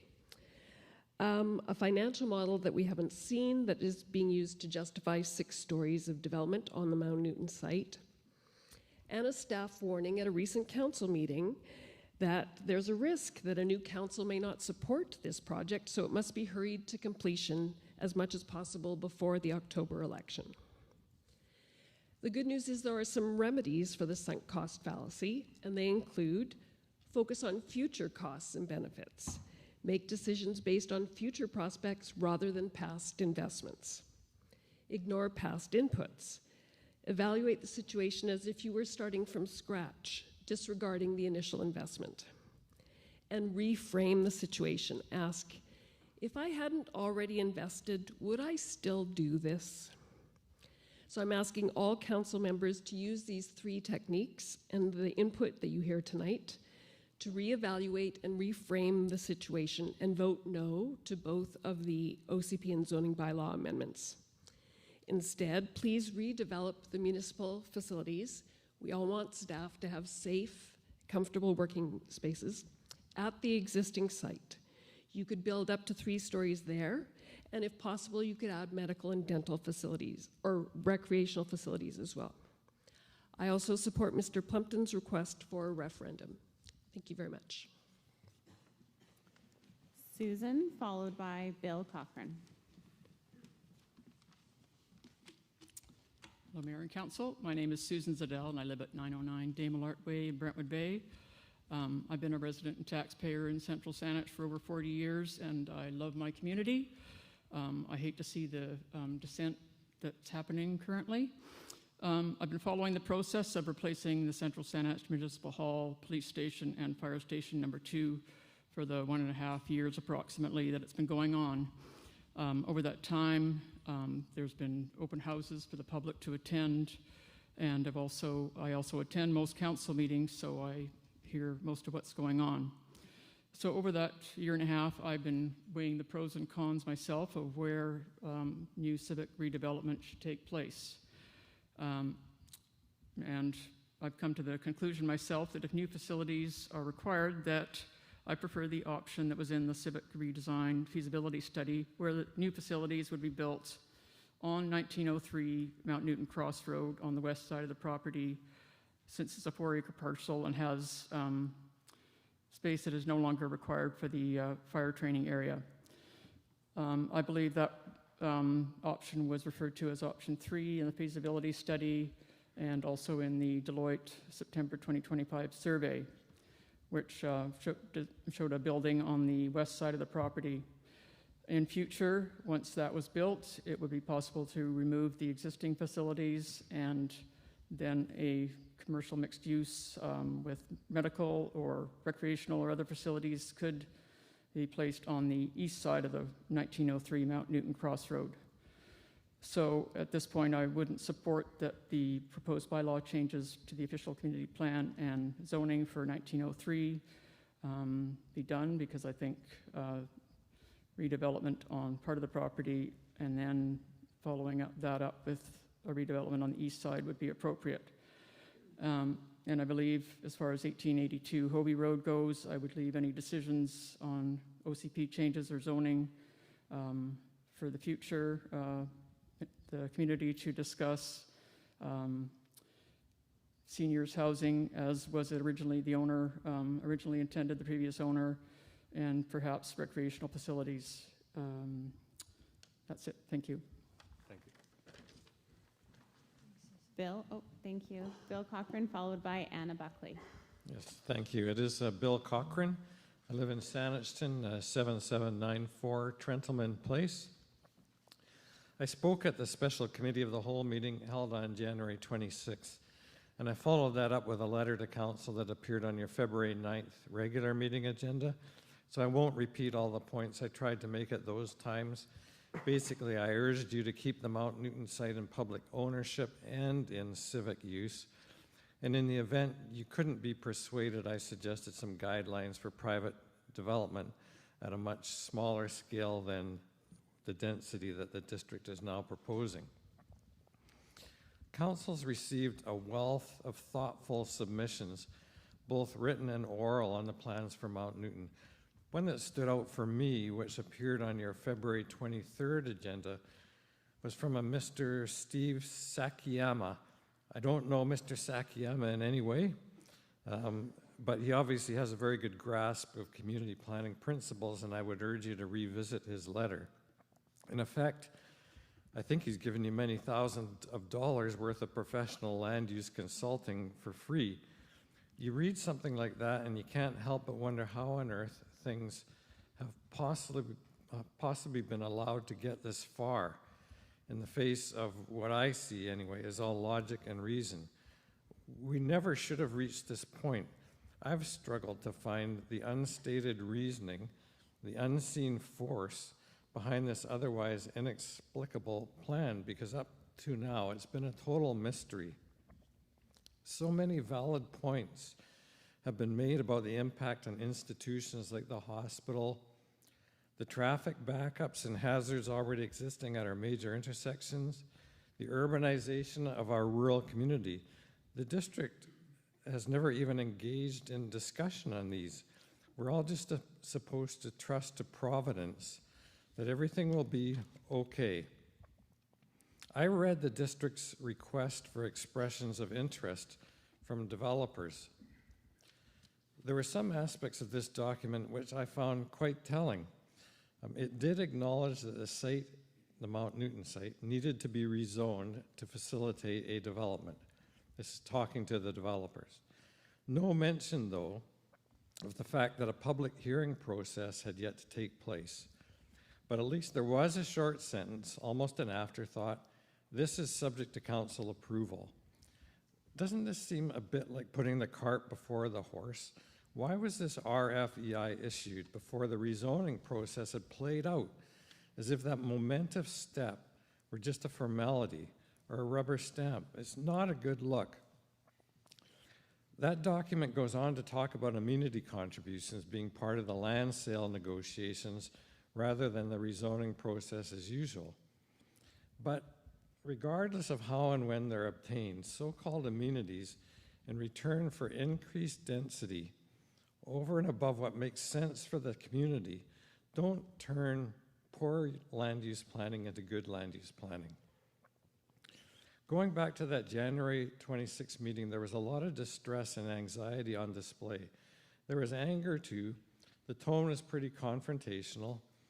At the end of the meeting, the comments from one council member in particular were quite unfeeling, I thought. It was the first meeting of Central Saanich Council that I've attended, but not my first dealings with the district. I estimate that I've attended somewhere in the order of 1,500 of these types of meetings over the course of my own career. That's enough for anyone. And believe me, I wouldn't be here tonight were the circumstances not so egregious, the rhetoric not so high-handed and dismissive, and the reasoning not so unfathomable. I actually did some pro bono work for the municipality in the past. I served as your appointee on the arbitration panel that dealt with the cost sharing of general municipal services on the Sowett Reserve. In that role, I created and wrote the cost sharing formula that was eventually incorporated into your general services agreement. I still have my original version handwritten, so it was obviously a long while ago. And when I say pro bono, I don't mean to imply that it was some huge favor on my part. Actually, it was no hardship at all, largely because the fellow the Sowett appointed as their rep on the panel, who is himself a member of the Squamish Nation, turned out to be one of the finer people I've ever had the pleasure of working with.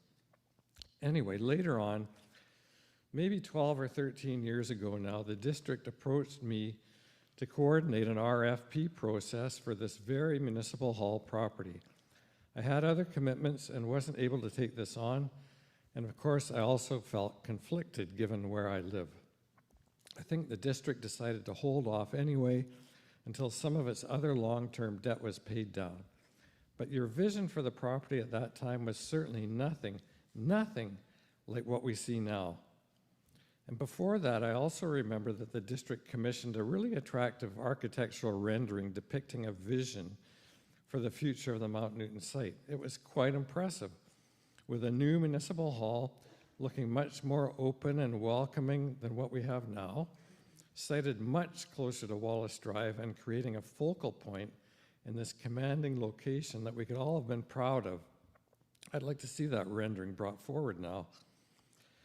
The Mount Newton site at the high point of land sloping up from the Sowett Reserve and down to Saanich Inlet is a gem. Outside the ALR, at least, is unrepeatable. It deserves, and all of us as shareholders and electors deserve, something much more special than a residential commercial complex that can be found anywhere. The bylaw amendments and the disposition of the land are inextricably linked. Once you rezone, the land is gone.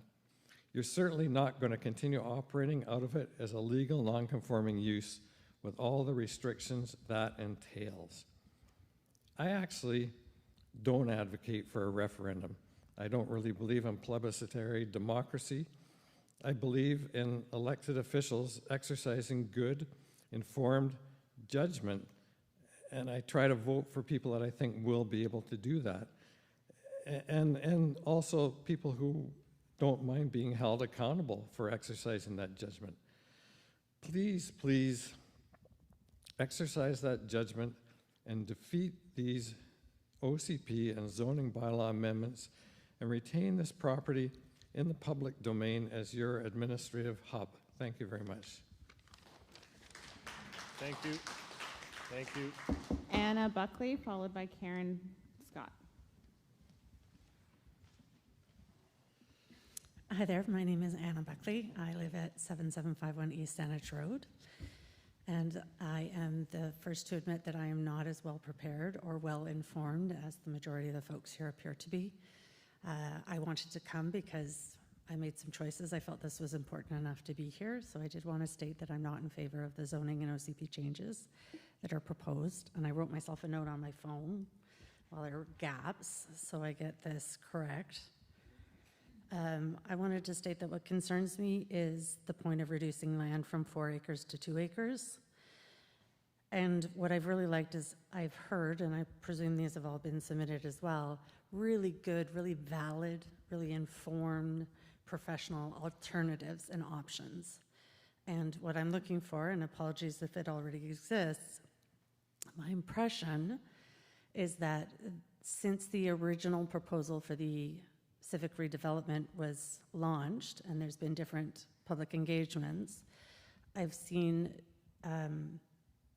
no adaptations to the original plan or compromises from the start of the public engagement. And there may be, and I'm not familiar with it, but it would be really nice to see, we put out this proposal, here's some really valid, really good ideas. This was not accepted for this reason, or we considered this and we've adopted this change and appreciate the input that has come in. So that hasn't been done. I'd really like to see that, because I don't want to see the rezoning, especially on the corner where Municipal Hall is. The ideas around splitting the land, moving it over seem much more viable and reasonable in line with the character. So as an uninformed participant here, if that hasn't been communicated, I'd really like to see that and hope this will evolve in a more aligned way between what I'm experiencing between the public and council. That's all I had. Thanks. Thank you. Karen, followed by Sharon Glynn.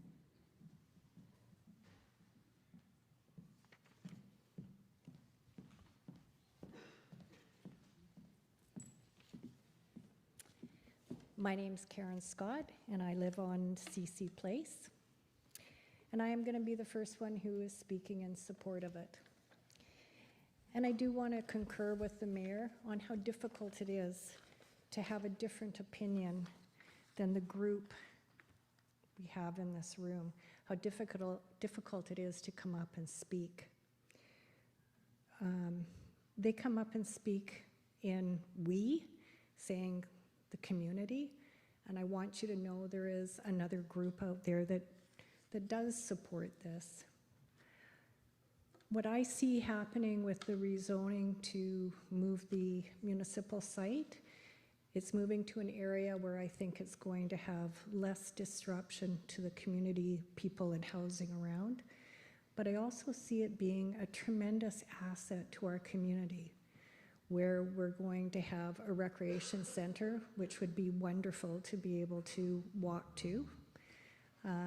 It's going to improve the environment for people to work in. And the site on Mount Newton Crossroad, that site there, I know on Hovey Road with Arise, when they talked about 6 stories, the community that opposed it said 6 stories didn't belong there, it belonged in the core of Saanich. Well, here we have an opportunity for 6-story building to go in there, or 4 stories.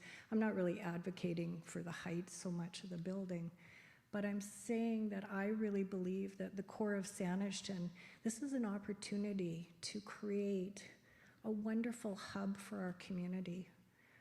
I envision being able to go into the core and have coffee shops where I can maybe sit outside and have a coffee with friends, maybe a play area for kids to come and play, maybe a few more shopping options, and being a real walkable community.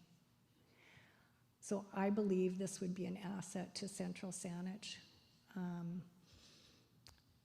That's what I have to say. No applause for me. Thank you. You'll find that I'm equal opportunity. It doesn't matter if the applause is for those speaking in favor or opposed to something, I will still rule it out of order. Sharon, followed by Kevin White. Yes, good evening. My name is Sharon Glynn. I live on Sayout Road. Thank you for this opportunity. First of all, I want to just say how impressed I am by the knowledgeable, thoughtful comments that have been made so far. I'm just really blown away. I think it's wonderful. Central Saanich, I think, let's put this into perspective. It's 18,000 population. It's tiny. In the existing official community plan, people were consulted a few years ago when it was first done, and they made it very clear that they want to maintain the rural small town community that it is. And I think people are reasonable. They understand that housing has to be built. However, it needs to be put in place with that in mind. Also, in the official community plan, it does say that people want to manage growth carefully, and they want it to be sensitive to the surrounding neighborhood. This is interesting because in the previous public hearing last year at this time, that was also a key issue. That is what our OCP says. I don't believe that this development is in any way managing growth carefully, and it's certainly not sensitive to the surrounding neighborhoods. It's far too dense, and as people say, we don't have the details. And when you talk about a 4-, 6-story building, these are massive buildings. I live near Marigold, and it completely changes the character of it. And it's just simply, it's too much, and it's not appropriate. I think, obviously, the full weight of the public is to say, no, they are completely against it, as am I. And as was mentioned about the traffic, where is the planning from our planners about traffic? There was a previous matter near where I live, again with traffic issues, and again the planning department basically just, there was no answers to what was going to happen in the traffic. And this is, anyone who, obviously, everyone who lives here goes through 2 4-way stop signs, and it is getting busier and busier. And as was said by someone previously, the plan was to reduce the left turning lanes. Well, I cannot imagine what this is going to be like with the, if this is constructed as well as the new condominium building, which is currently being constructed, and others that are planned for that area. It just does not make sense. Finally, I'd just like to reiterate what some people have said about trust and transparency in this council. I've attended public hearings and a lot of council meetings, and I also agree. It's been very frustrating. What appears is that council has already made up its mind, and they're not listening to the public who represent them. The land at Mount Newton Crossroad it's a very, very valuable 4-acre piece of land. That should not be sold. It should be kept public, absolutely, and if anything else is to be done with it, there should be a referendum associated with the election in October. Thank you very much. Kevin, followed by Stuart Common. Sorry, Kevin White, in case there's more than one Kevin. Thank you.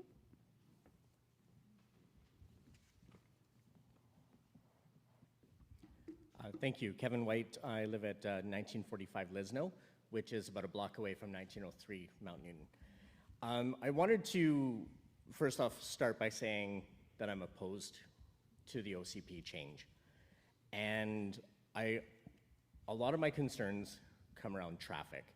So an increased traffic in that area is going to make the congestion that we already feel increased.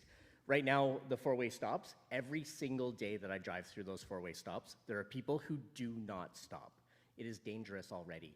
When you add another 600 cars to that area, it will be exceptionally that much more dangerous.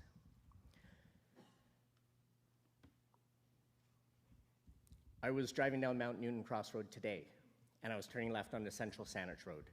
And that's not even near the proposed development site. And I was turning left, and I had 2 people pass me on the right past a crosswalk at that intersection. So it's already dangerous there as well. And again, adding another 600 cars potentially to that area is going to be, it's just going to increase the danger. Saanich Peninsula Hospital closes at 10 p.m. If you add another 400 homes into the area, how are we going to look after people in an emergency situation? We're not set up for that. And I know that you think that adding another 400 taxpayers into our area is going to bump that up, but that's going to take time to get the money to be able to do that. We will be fiscally behind before we can get caught up for something like that. And to say that you're adding medical and dental facilities to a newly developed, where are you going to get the staff? We can't staff Sampen already. It just doesn't make sense to me. Parking in the area right now it's crazy. On Lisno Avenue alone, there are people parked in yellow areas and in no parking areas all the time. Nothing's being done about it already. How do you think it's going to be if you add an extra 400 homes in the area? You're not going to be adding 400 parking spaces. Quite often, developers will pay a penalty to have less parking on their development so that they can save money on their developments. Bus service in the area has already been reduced. BC Transit has reduced the bus that takes the students and kids to school every day and home. And now my kids are forced to get onto overcrowded buses where it's standing room only just to get to and from home and school. Adding another 400 people who are going to be taking transit and going to have to use public transportation is going to add congestion. And again, you'll probably say the taxpayers who are in those buildings will pay for that. It's going to take time to catch up. I personally believe it is not fiscally responsible to get rid of a 4-acre lot to downsize to a 2-acre lot. If you can put a recreation center and a new municipal building and new fire facilities and new police facilities into a 2-acre lot, you can do it on a 4-acre lot.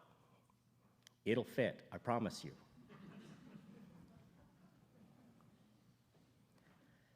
There was mention that the current municipal building has 75 parking spaces. How many of those are for public use? How many of them are for the police? How many of them are for the fire? There's going to be significantly less. And if you go into a new facility that is going to be larger, adding only 25 extra parking spaces doesn't sound to me like it's going to be enough for a recreation facility. I'm not sure this was completely thought through. I think people were thinking, oh, 25 more? That sounds like more. But when you increase the need, it doesn't sound like more to me. Has there been a comparison to comparable recreation facilities like the Panorama Rec Center or the Commonwealth Pool? How many parking spaces do they have? And they only have recreation facilities there. When you add in the extra municipal town hall, the community services, the fire and police protection services. And just to wrap up, I want to say that having an opposing view, people have the courage of their convictions. I have only spoken at one of these events one other time before. I vote in every election. I voted probably for most of you at this table, but I've never felt the need to have to come and talk until today. And today this is going to affect my life. I moved here in 2010. I brought a small family. I raised my 2 kids in the community, and I want to be able to stay in the community and feel comfortable and happy and content and not have to fight to get out of my parking spot or get out of my driveway or get onto the street or be able to turn onto my road. And adding 400 homes into that area will absolutely do that for me. Thank you. Thank you for your comments. Stuart, followed by Misty.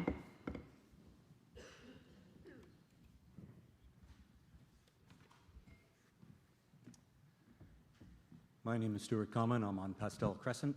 I'm here to speak in favor of the OCP changes and the bylaw change. This is an opportunity to provide some long-term planning for development in the core and allows us for multi-family development that as opposed in the core as opposed to piecemeal stretched out along the main development corridor, which would result in the people having to drive from there to the village and increasing the traffic. I certainly feel that 400 units are coming to Central Saanich one way or another over the coming years and decades. And again, and this is certainly an opportunity to provide the planning for the next 20 and 30 years. Thank you very much. Misty Watson, followed by Lena Saba. Apologies. Good evening, Misty Watson, 7876 Patterson Road. I would like to start by saying that I wholeheartedly support the construction of a new municipal hall. Our current facilities are inadequate and working conditions are not great for a lot of the folks who are in the hall. So I need to say that first. However, I am firmly opposed to the OCP amendments and the zoning bylaw amendments proposed for both 1903 Mount Newton Cross Road and 1882 Hovey Road.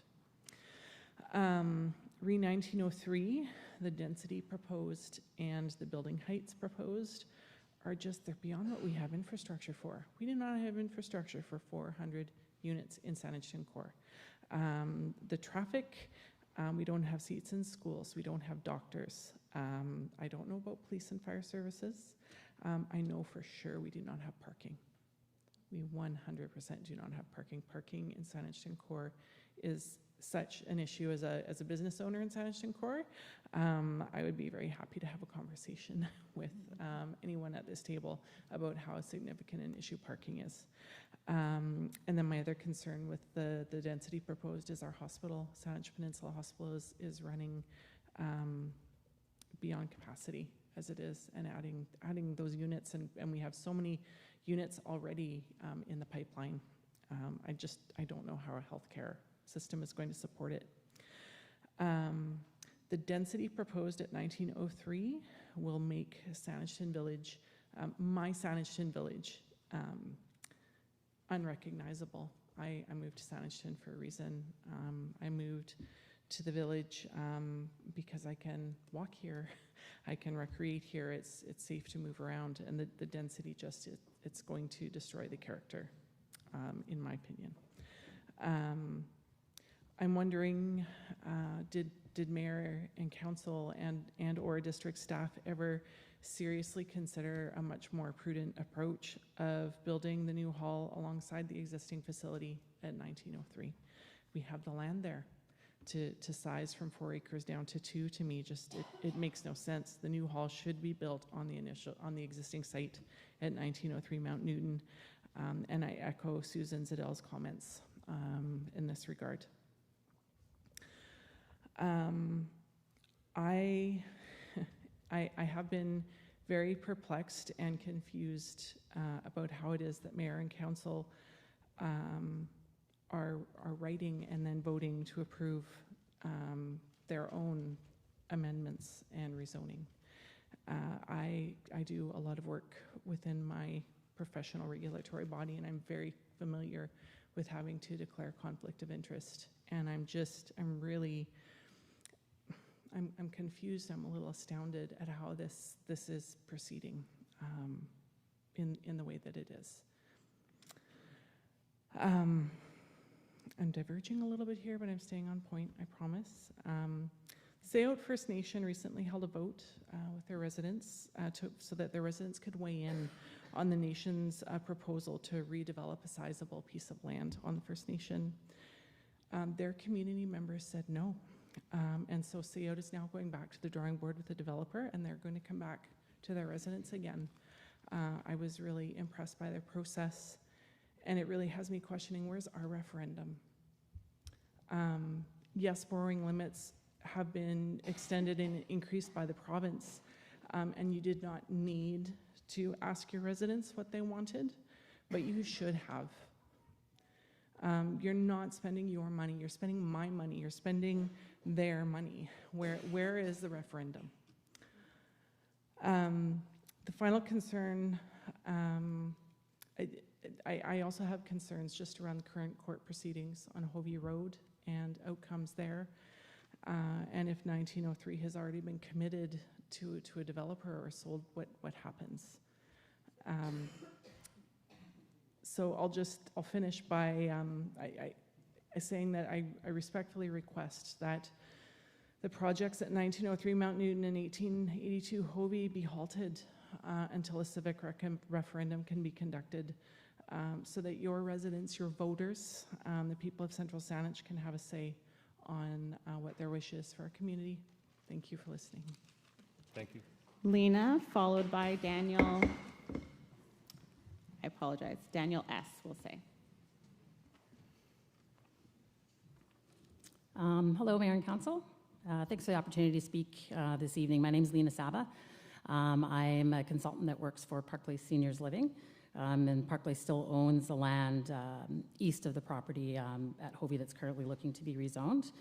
My address is 4275 Burnaby, Dundas Street in Burnaby, so don't hold it against me. I'm from the mainland, but I did grow up in a rural northern agricultural community in Alberta, so I'm trying to convince my husband to move here. So first of all, I just want to say I do appreciate the work the municipality is doing to plan for the needs of Central Saanich, including emergency services, municipal infrastructure. They're important civic priorities. At the same time, I really want to highlight another issue that municipalities across BC are increasingly confronting, which is how communities are going to support their aging populations. The proposed rezoning of the Hovey property will negatively impact future residents of a seniors community that Park Place Seniors Living is still interested in developing on the neighboring property. The concerns are mainly around safety issues, traffic and noise, as it relates to quality of life for seniors that will be living at the property that Park Place hopes to develop. The intention is not to simply build housing, but to create a village-style setting where older adults can live in their home community while accessing support services as their needs evolve.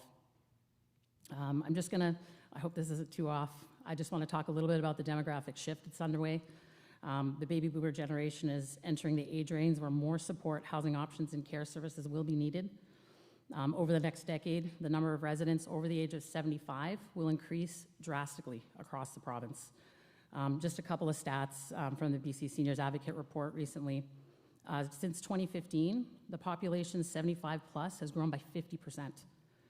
As more seniors enter the 75 plus age cohort, their health needs become more complex, several requiring assistance to manage multiple medical conditions at times.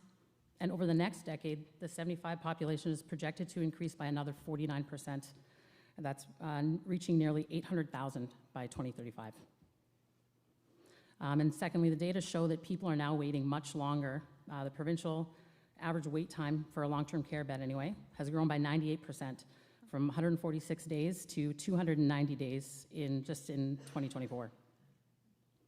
And at the same time, if you've followed the release from the provincial government, the development of new seniors housing and care communities has slowed.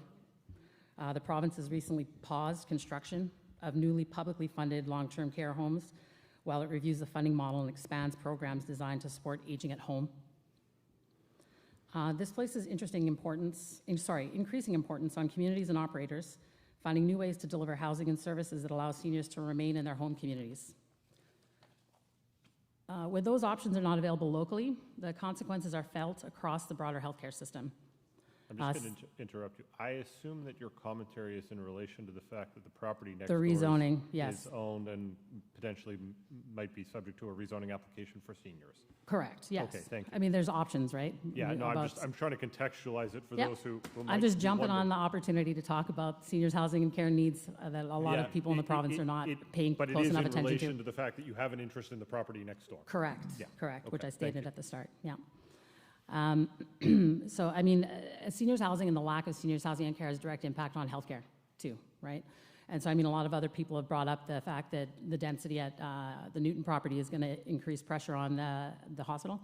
You know, a lot of that pressure is going to be relieved by proper and appropriate seniors care and seniors housing services and facilities in the local community.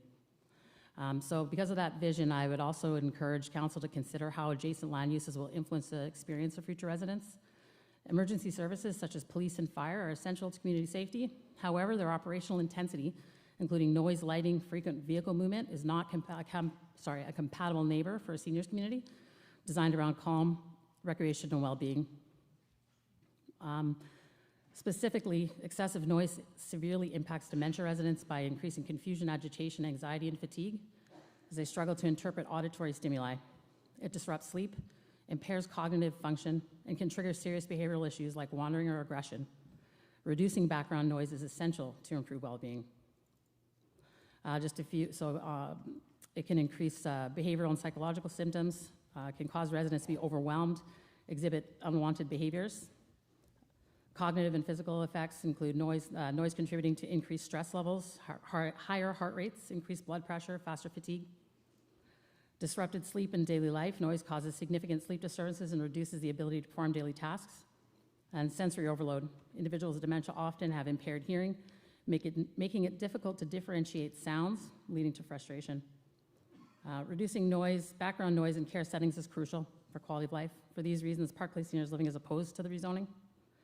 I think the Hovey Road area represents a really rare opportunity to support the kind of seniors village environment the local community needs and deserves.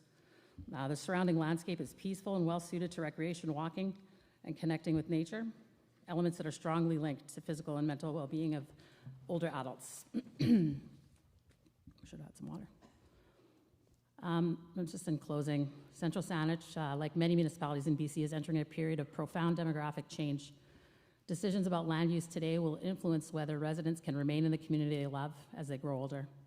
I encourage Council to continue considering the importance of housing, care, and supportive services for seniors as part of the long-term vision for this area. Thank you for your time. Thank you. The next speaker is Daniel, followed by Kim Cole.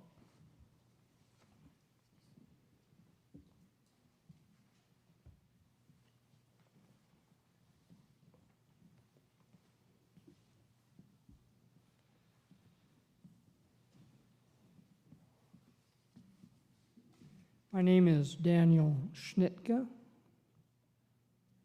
Didn't know how to spell that till I was nearly through grade 1. I know most of you on council, but not all of you. I live at 1830 Prosser Road with my wife and my 2 dogs, Ziggy and Chip. And you may recognize them from time to time when they go and try and steal the balls from the kids playing in the park. That's my neighborhood. That is the neighborhood that you are proposing to change for myself, my wife, and for the community as a whole. Many of you people here... I'm going to ask, sir, that you address the comments to council, please. Many of you people know me, and I can attest that I don't know all of you, but from my professional capacity with the government, I can assure you that you do not have a problem with alcohol.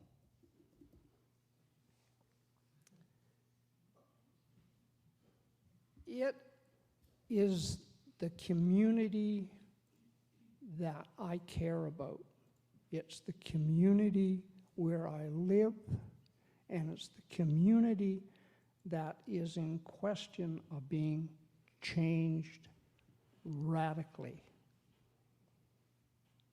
All these people here in this audience are here for principally one single purpose, and they seem by and far, the vast majority are not wanting to see these proposed changes to Mount Newton and Hovey proceed. This community has elected virtually all of you and has trusted you to listen to them. And I would ask that you give your ear to what they are saying tonight. And I'll conclude. As Abraham Lincoln said, when all is said and done, all you have left is your reputation. Thank you. Thank you. Kim Cole, followed by Sheila McKay.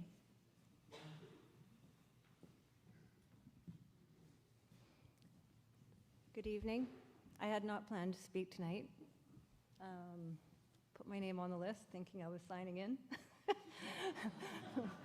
So, not prepared. It's okay, welcome. Say what you will. Thank you. My name is Kim Cole. I live at 7926 Patterson Road. I have lived in Saanich Village for over 30 years. Raised my daughter here. Love my community. And I regret to say this is the first meeting I have attended. I have been busy parenting and working, a very busy life like most of us, and have not made participating in my community in this way a priority. And tonight, I did make it a priority to be here because I thought it was important to support my community in this very important issue. As you can see, people are very emotional. I'm very emotional being here just listening to these stories. And I am also opposed in principle to how this is unfolding. I do believe that your constituents have a right to be heard. And even if we don't enjoy hearing the message, it's important. We are paying our council and mayor and staff to work for us. And with respect, I appreciate the time that you're giving us tonight to express our concerns about the changes in our community. We have several developments that have occurred and are occurring currently that is adding a lot of density already to our community. We are seeing the increased traffic flows. We are seeing the pressures on our infrastructure, on our services, and we want it to slow down. We want it to slow down, and we want to maintain our community rural village feeling. We're living in a village. We want it to stay feeling that way. Again, I love where I live. Development is hard to stop. If I wanted to live in a place that had a lot more traffic, a lot more density, 6-story buildings, I would move to somewhere else. I would be downtown Victoria. Brentwood Bay doesn't even have anything over 4 stories that I'm aware of in that village core. I don't have much more to say other than I do hope that you all take to heart what you're hearing tonight. It's our families, it's our generations, children, our legacy. Our legacy is what we raise. It's our community. It's not buildings. It's our job to raise our children to become good people and good community citizens, global citizens, and this is a healthy community. This is a good community, and we'd like to keep it that way. Thank you. Thank you. The next speaker is Sheila McKay, followed by Jackie Lee. For the next few speakers, I don't have your addresses, so if you feel comfortable, please share them. Hi, Sheila McKay, 7706. You can push it down, yeah. 7706, thank you. Grieve Crescent. I too am unprepared and came late to this meeting because I forgot to put my watch ahead. Anyways, I just wanted to say that I also am against the changes to the OCP plan, but I would like to see everybody working at the municipality to have a new safe building to work in and to do their job comfortably and safely. And I think that can be accomplished by building it on the same land and tearing down the old building that's not safe and not accessible and all the things that are wrong with it. I would like to see Hovey Road kept, well, I like it rural, the way it is, but if it has to have a senior's home, that would be great too. But the other thing I wanted to say is I moved here 5 years ago from Saanich, and Saanich had a big, and I went to all the meetings, and they had a big move on about villages and how it would be nice to have a village. Well, I lived in Gordon Head, and the village is now Mackenzie and Shelburne, and it's unbelievable change. You would not recognize it. Big buildings, huge buildings, so many people. And I feel like that's what's happening here. I thought, oh God, I've moved into Central Saanich in an urban village, and I thought it's perfect. And then I heard the word village again, and we're going to change it and change the OCP. And I just think the development here does have to slow down. It has to somehow be slowed down a bit, because what's happening in other municipalities when they say village is very frightening. So just thought I'd add my 2 cents there. Thank you very much for hearing me. Thank you. Jackie Lee, followed by, I believe it's Mr. Allen. I apologize, I just have a last name. So Jackie?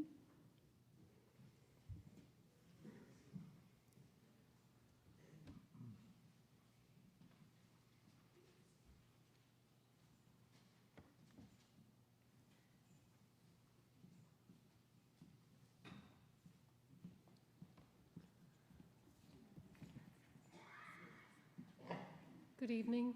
Thank you for the opportunity to speak on this matter. My name is Jackie Lee. I live in the Keating area of Central Saanich. I'm speaking to ask you to pause the rezoning process for 1903 Mount Newton Cross.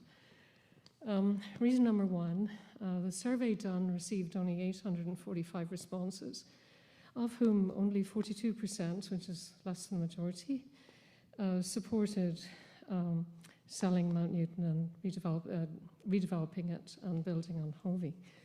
42% is 354 people who supported the proposal before us tonight. That is 2% of the population of Central Saanich. Hardly a strong endorsement. It was a meaningless survey, made more so by the disclosure that the results were changed to overweight younger persons, as far as I understand, and underweight older ones. So please pause this rezoning until a referendum can be held at the municipal election. Reason number two, the proposed 400 units at 1903 Mount Newton would bring an estimated 720 people. This number is based on Stats Canada, where they have on their site that about 1.8 people live, it would be the average occupancy of any condo. So if we multiply that out, it's 720 people. This is too many for Sanishton, I think. For comparison, the total population growth over the 5 previous census years to 2021, which is unfortunately the latest available, but anyway, it was 571 persons. 114 people per year arrive in all of Central Saanich. So 720 people is 26% more than our previous 5-year growth in one location. And I think that that comparison shows you how disproportionate this is to the historical context of our district. I think residents deserve a referendum at least on such a change, of course, of this magnitude. Reason number three, I think the rezoning is premature. My understanding is that no proposals have been received. Rezoning ties the hands of council when faced with a development application. So yes, council does control the sale, and I know some council members did refer to that as allowing control of this process. But still, council is in a position at this then of having to get $17 million.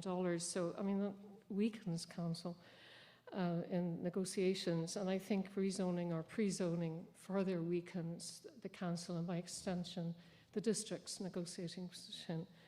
And I'm worried about council's ability to extract, for example, amenities. So when you rezone, that's often a good time to ask for something from a developer, or to effect, in fact, any even material changes to any project.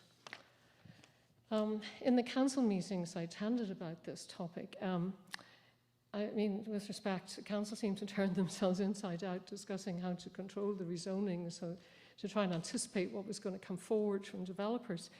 And I think, you know, if we really think about that, that maybe the better solution is just to pause this thing, stop here, or at least wait for proposals so we see what's going to come forward, rather than hamstringing yourselves in this way by pre-zoning a property and giving away control of this publicly owned property at 1903 Mount Newton. Thank you. Thank you. The next speaker is last name Allen. Apologies, I don't have a, oh, they've identified themselves, thank you.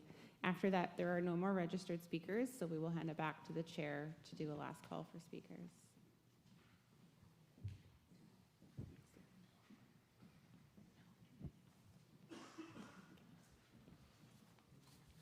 Good evening. Thanks for this opportunity. I wasn't going to speak, and I'm right now wishing I wasn't speaking, actually.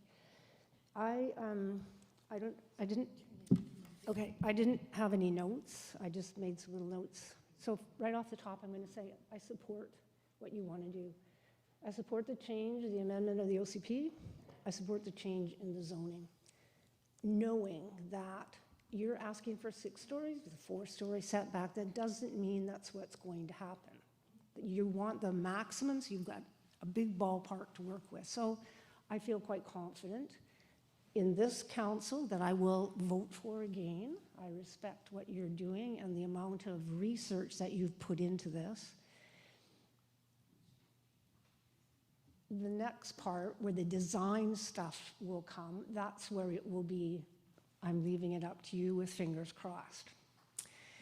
I spoke in support of the Arise Hovey, and I didn't support the 6-story for lots of reasons.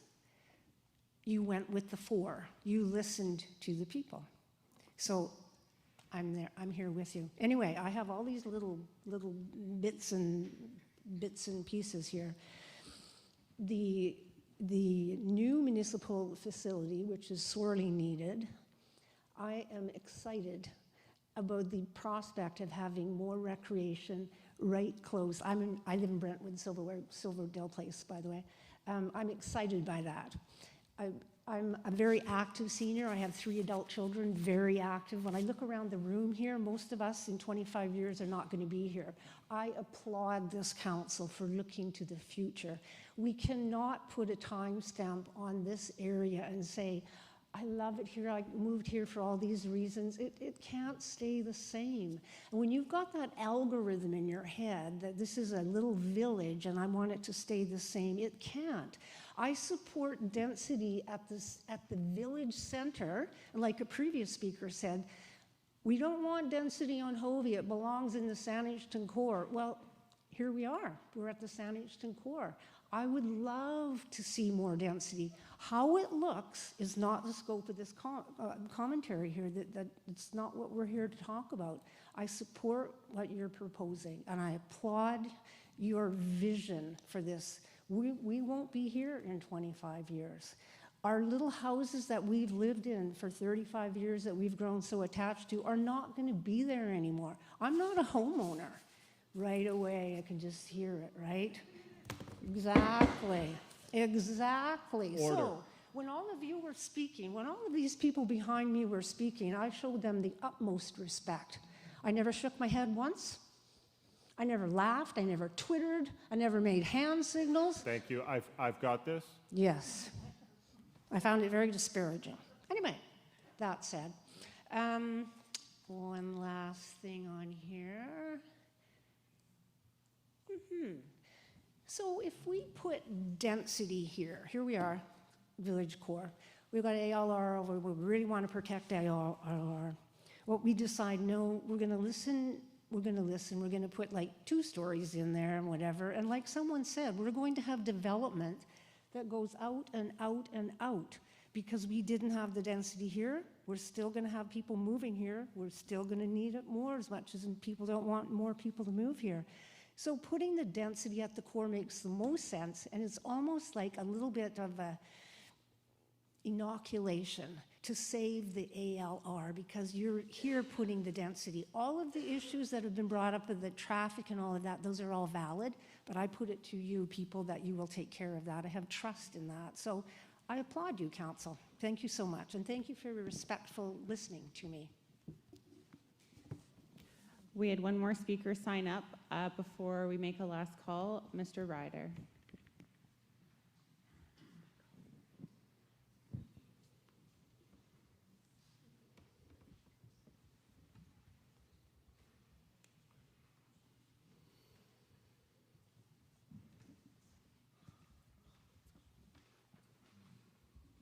Before I came here tonight, I didn't intend to speak. I didn't want to speak, but I've heard so many reasons against the rezoning, the whole project, that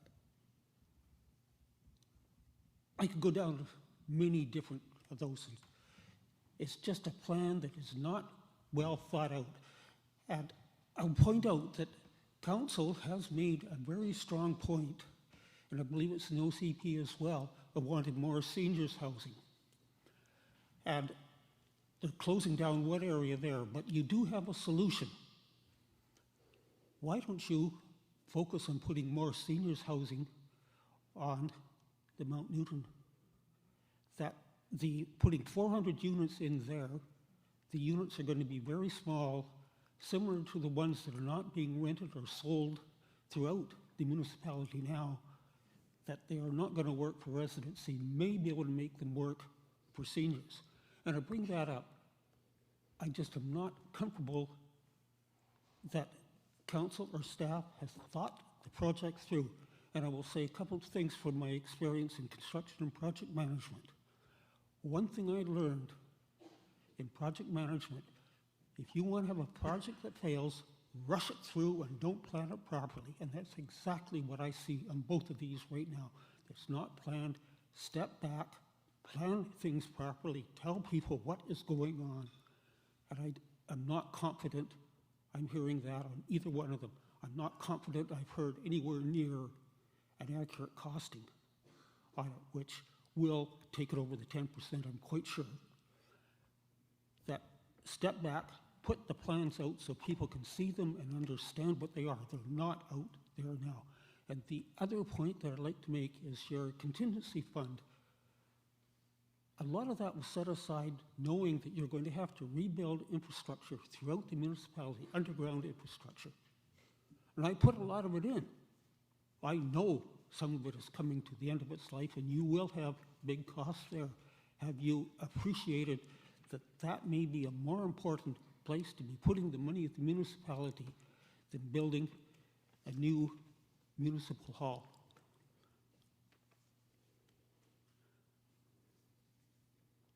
Thank you. Okay. Okay.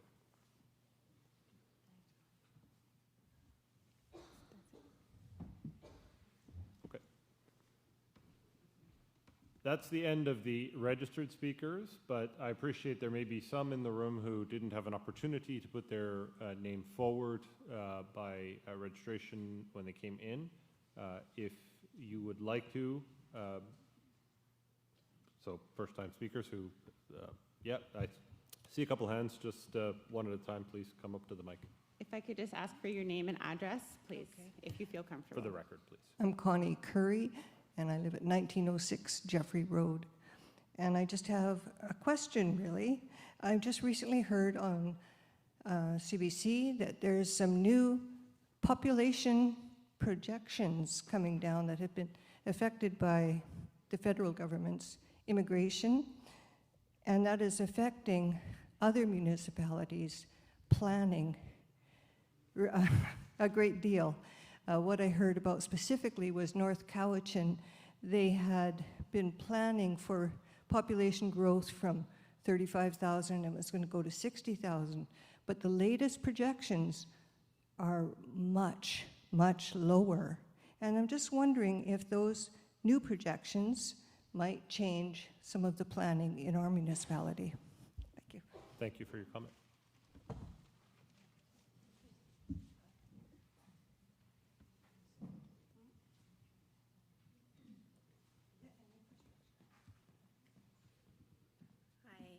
Tracy Pass, 7632 East Saanich Road. I wasn't planning on speaking, as I'm just volunteering at this moment.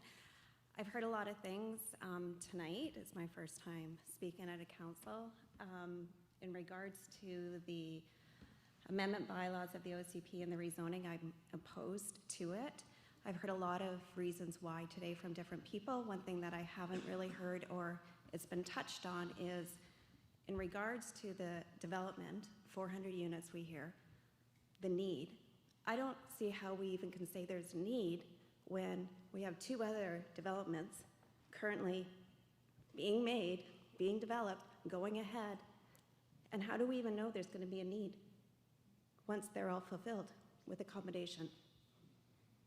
How many units are at 7701 Solis? How many units are at Arise? And yet we're saying, well, let's just build another 400. We're pushing it too much, too quickly. We don't know what the infrastructure is going to be after those 2 accommodations are going to be fulfilled. So wait until we know that impact, which I know it's going to be huge because I live right in the middle of them. And to get out of my driveway now, it's impossible. We joke, got to pack a lunch to get out of the driveway. And now we're having all of those. I just think that you're moving too fast. Wait, what is the rush? I understand the need for a new building. I fully support that. Nobody wants to, work in an unhealthy building. But if there's other options, I think you need to look at it, where you can do it quickly and not have the added infrastructure that's needed when we don't even know the impact of these other 2 developments yet. So that's all I wanted to say, to add to. Thank you. Thank you.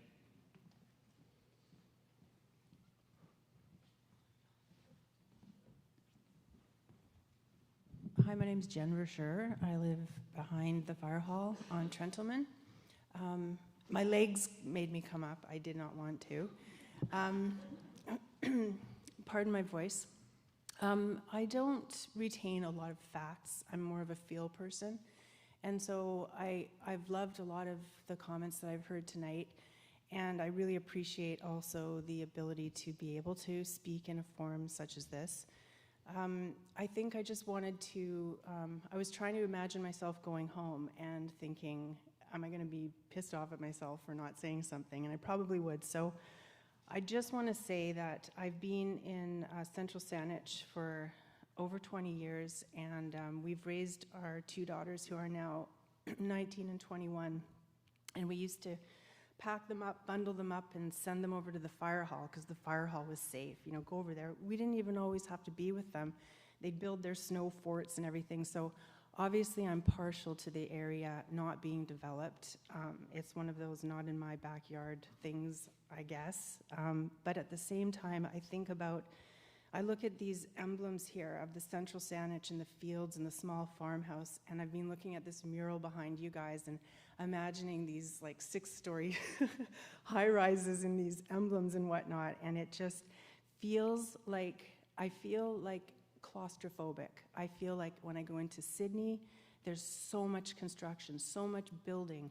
When I go into Victoria, same thing. And Central Saanich is my refuge, my place to just sort of be able to breathe. And now that I imagine these looming buildings, the 4 to 6 stories, I can barely breathe. And so I appreciate that there are so many different opinions on this, and that we have this ability to speak to what it is that matters to each of us. I can only tell my story, and I can only say every day I think about it. Every day I come down that street, I think about my neighbors that are going to have these buildings going up, the shadow, I think about the owl that I hear at night when I go to bed and in the bathroom. And when I first heard it, I was like, what the hell is that? And now I know it's this owl that lives out in the tree, and I think about what's going to happen if there's 6-story high-rises, and will she fly away because of light pollution and all the things and noise and all the people, and yeah, like everybody has said, the parking and people coming and parking on my street because there's nowhere else to park. And I just want to say that I don't know. It sucks that we even have to be in this type of situation. I would love it if there could be more time. I would love it if there could be more thought put into it. And I would love it, again, I agree that there should be safe buildings for people to work in, for people to be in. I think it's way too much, way too fast. We don't have enough, we have thrifties. I mean, we have thrifties. We hardly have any other places. Like, where's everybody gonna go? At the same time, sure, if there's smaller buildings, like room for people to come and live there, but it doesn't have to be so much light and so much noise and so much traffic. Thank you. I hope everyone has a good sleep tonight. Thank you. Just checking. I did see another hand go up in the back of the room, but anyone who would like to come forward, this is please an opportunity to do so. I have to call for a second time. And I must call, oh.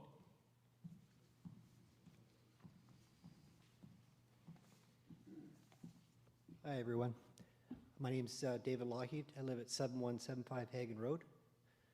I'm third generation here. My children are fourth generations. My grandma and grandpa, they owned a boathouse at the end of Marchant. My mom and dad raised me in Brentwood Bay. I'm 51 years old. I give to the community. I love this community. I'm a hockey coach. I'm heavily involved in the baseball. I'm a member of the Lions Club. I love this community, and I've listened to all the comments. And it's important for people to give their opinions, but it's hard for me that this is what this community is going to become. And this is what I do for a living. I build things. And this is why I live here, because I don't want to be around it. We have a responsibility for our children. Some great points about the elderly. They need to be taken care of. Our hospitals are overwhelmed. I had to take my wife to the hospital last week. I drove around the parking lot about, I don't know how many times, how many hot laps I did. And then we just decided, okay, I'll just drop you off and I'll call you, you call me, and I'll come pick you up. It's what I do. I build infrastructure, and I was good at it, and I retired from it because I didn't like what I was seeing and what communities were becoming because of what I did. So now I give back, and I'm trying to protect what I live in because I love it. I used to play hockey in here as a kid. I went to this school. So I've been here a long time, and I feel like I have a right to to respectfully say, I'm not trying to attack anybody. I understand everybody has a job to do, but we have a responsibility, and we have to do it right. A company I work for right now, we were talking about the municipal hall today, and I mean, there's options there. We could build it in stages. That's what we do. You know, we can make it more feasible to make it safe for the councillors and all the staff that work there, and for the police and the fire. We can do that. We can use that land appropriately. And then the other land, I agree, we should be thinking about our elderly and taking care of them and making that a calm and cool place. Like those are parks, and people play in them, and we need to make the roads safe for the kids and the public. Because again, that's what I did for 30 years. I made things unsafe, and I feel really bad because I built all these roads all through Langford, and now I look at it and I go, God, I wish I wasn't a part of that. That's why I live here. So that's all I wanted to say. Thank you very much for hearing me. Thank you.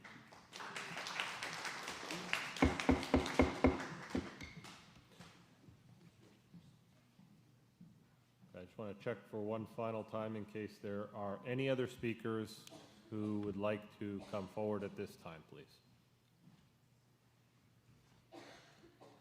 Okay. I am not seeing any others, so I'm going to close the public hearing. We do have additional council business. I understand it's been a long evening. I believe we need to vacate this space in about 10 minutes.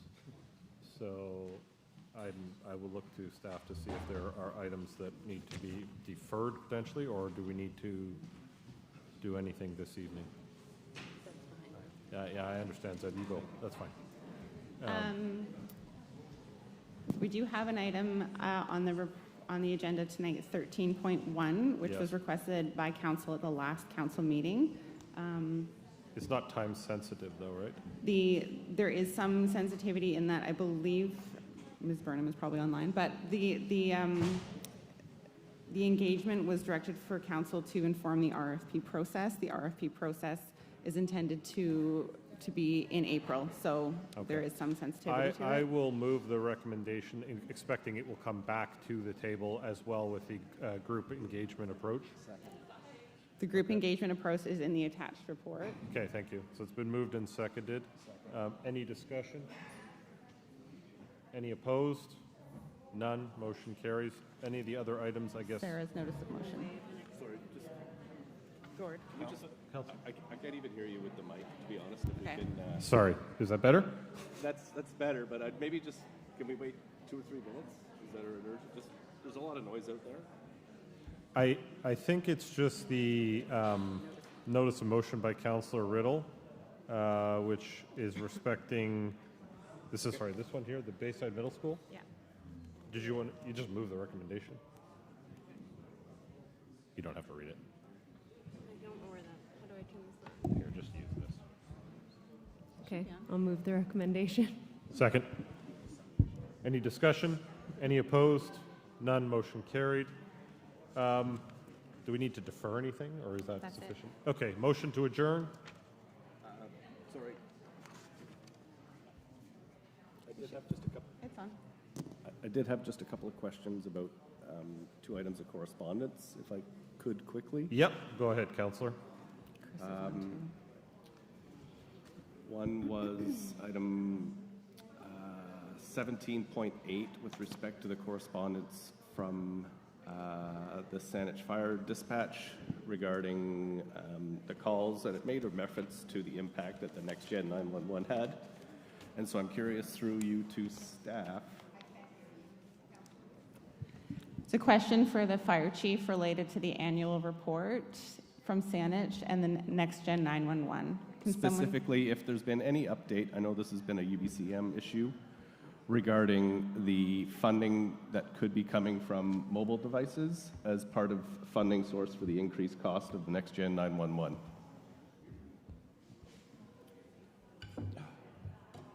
I haven't gotten any more information on that yet. We're still waiting on that. Okay, thank you. I think this is yours.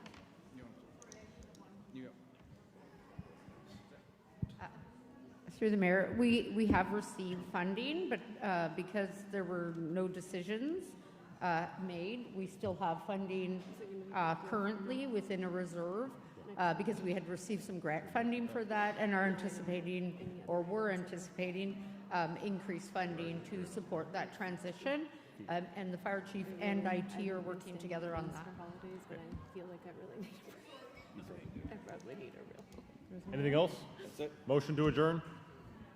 Moved. Oh, Councillor Thompson? Second. I think he was moving adjournment. Oh, okay. Any opposed? None. Motion carried. Bye-bye.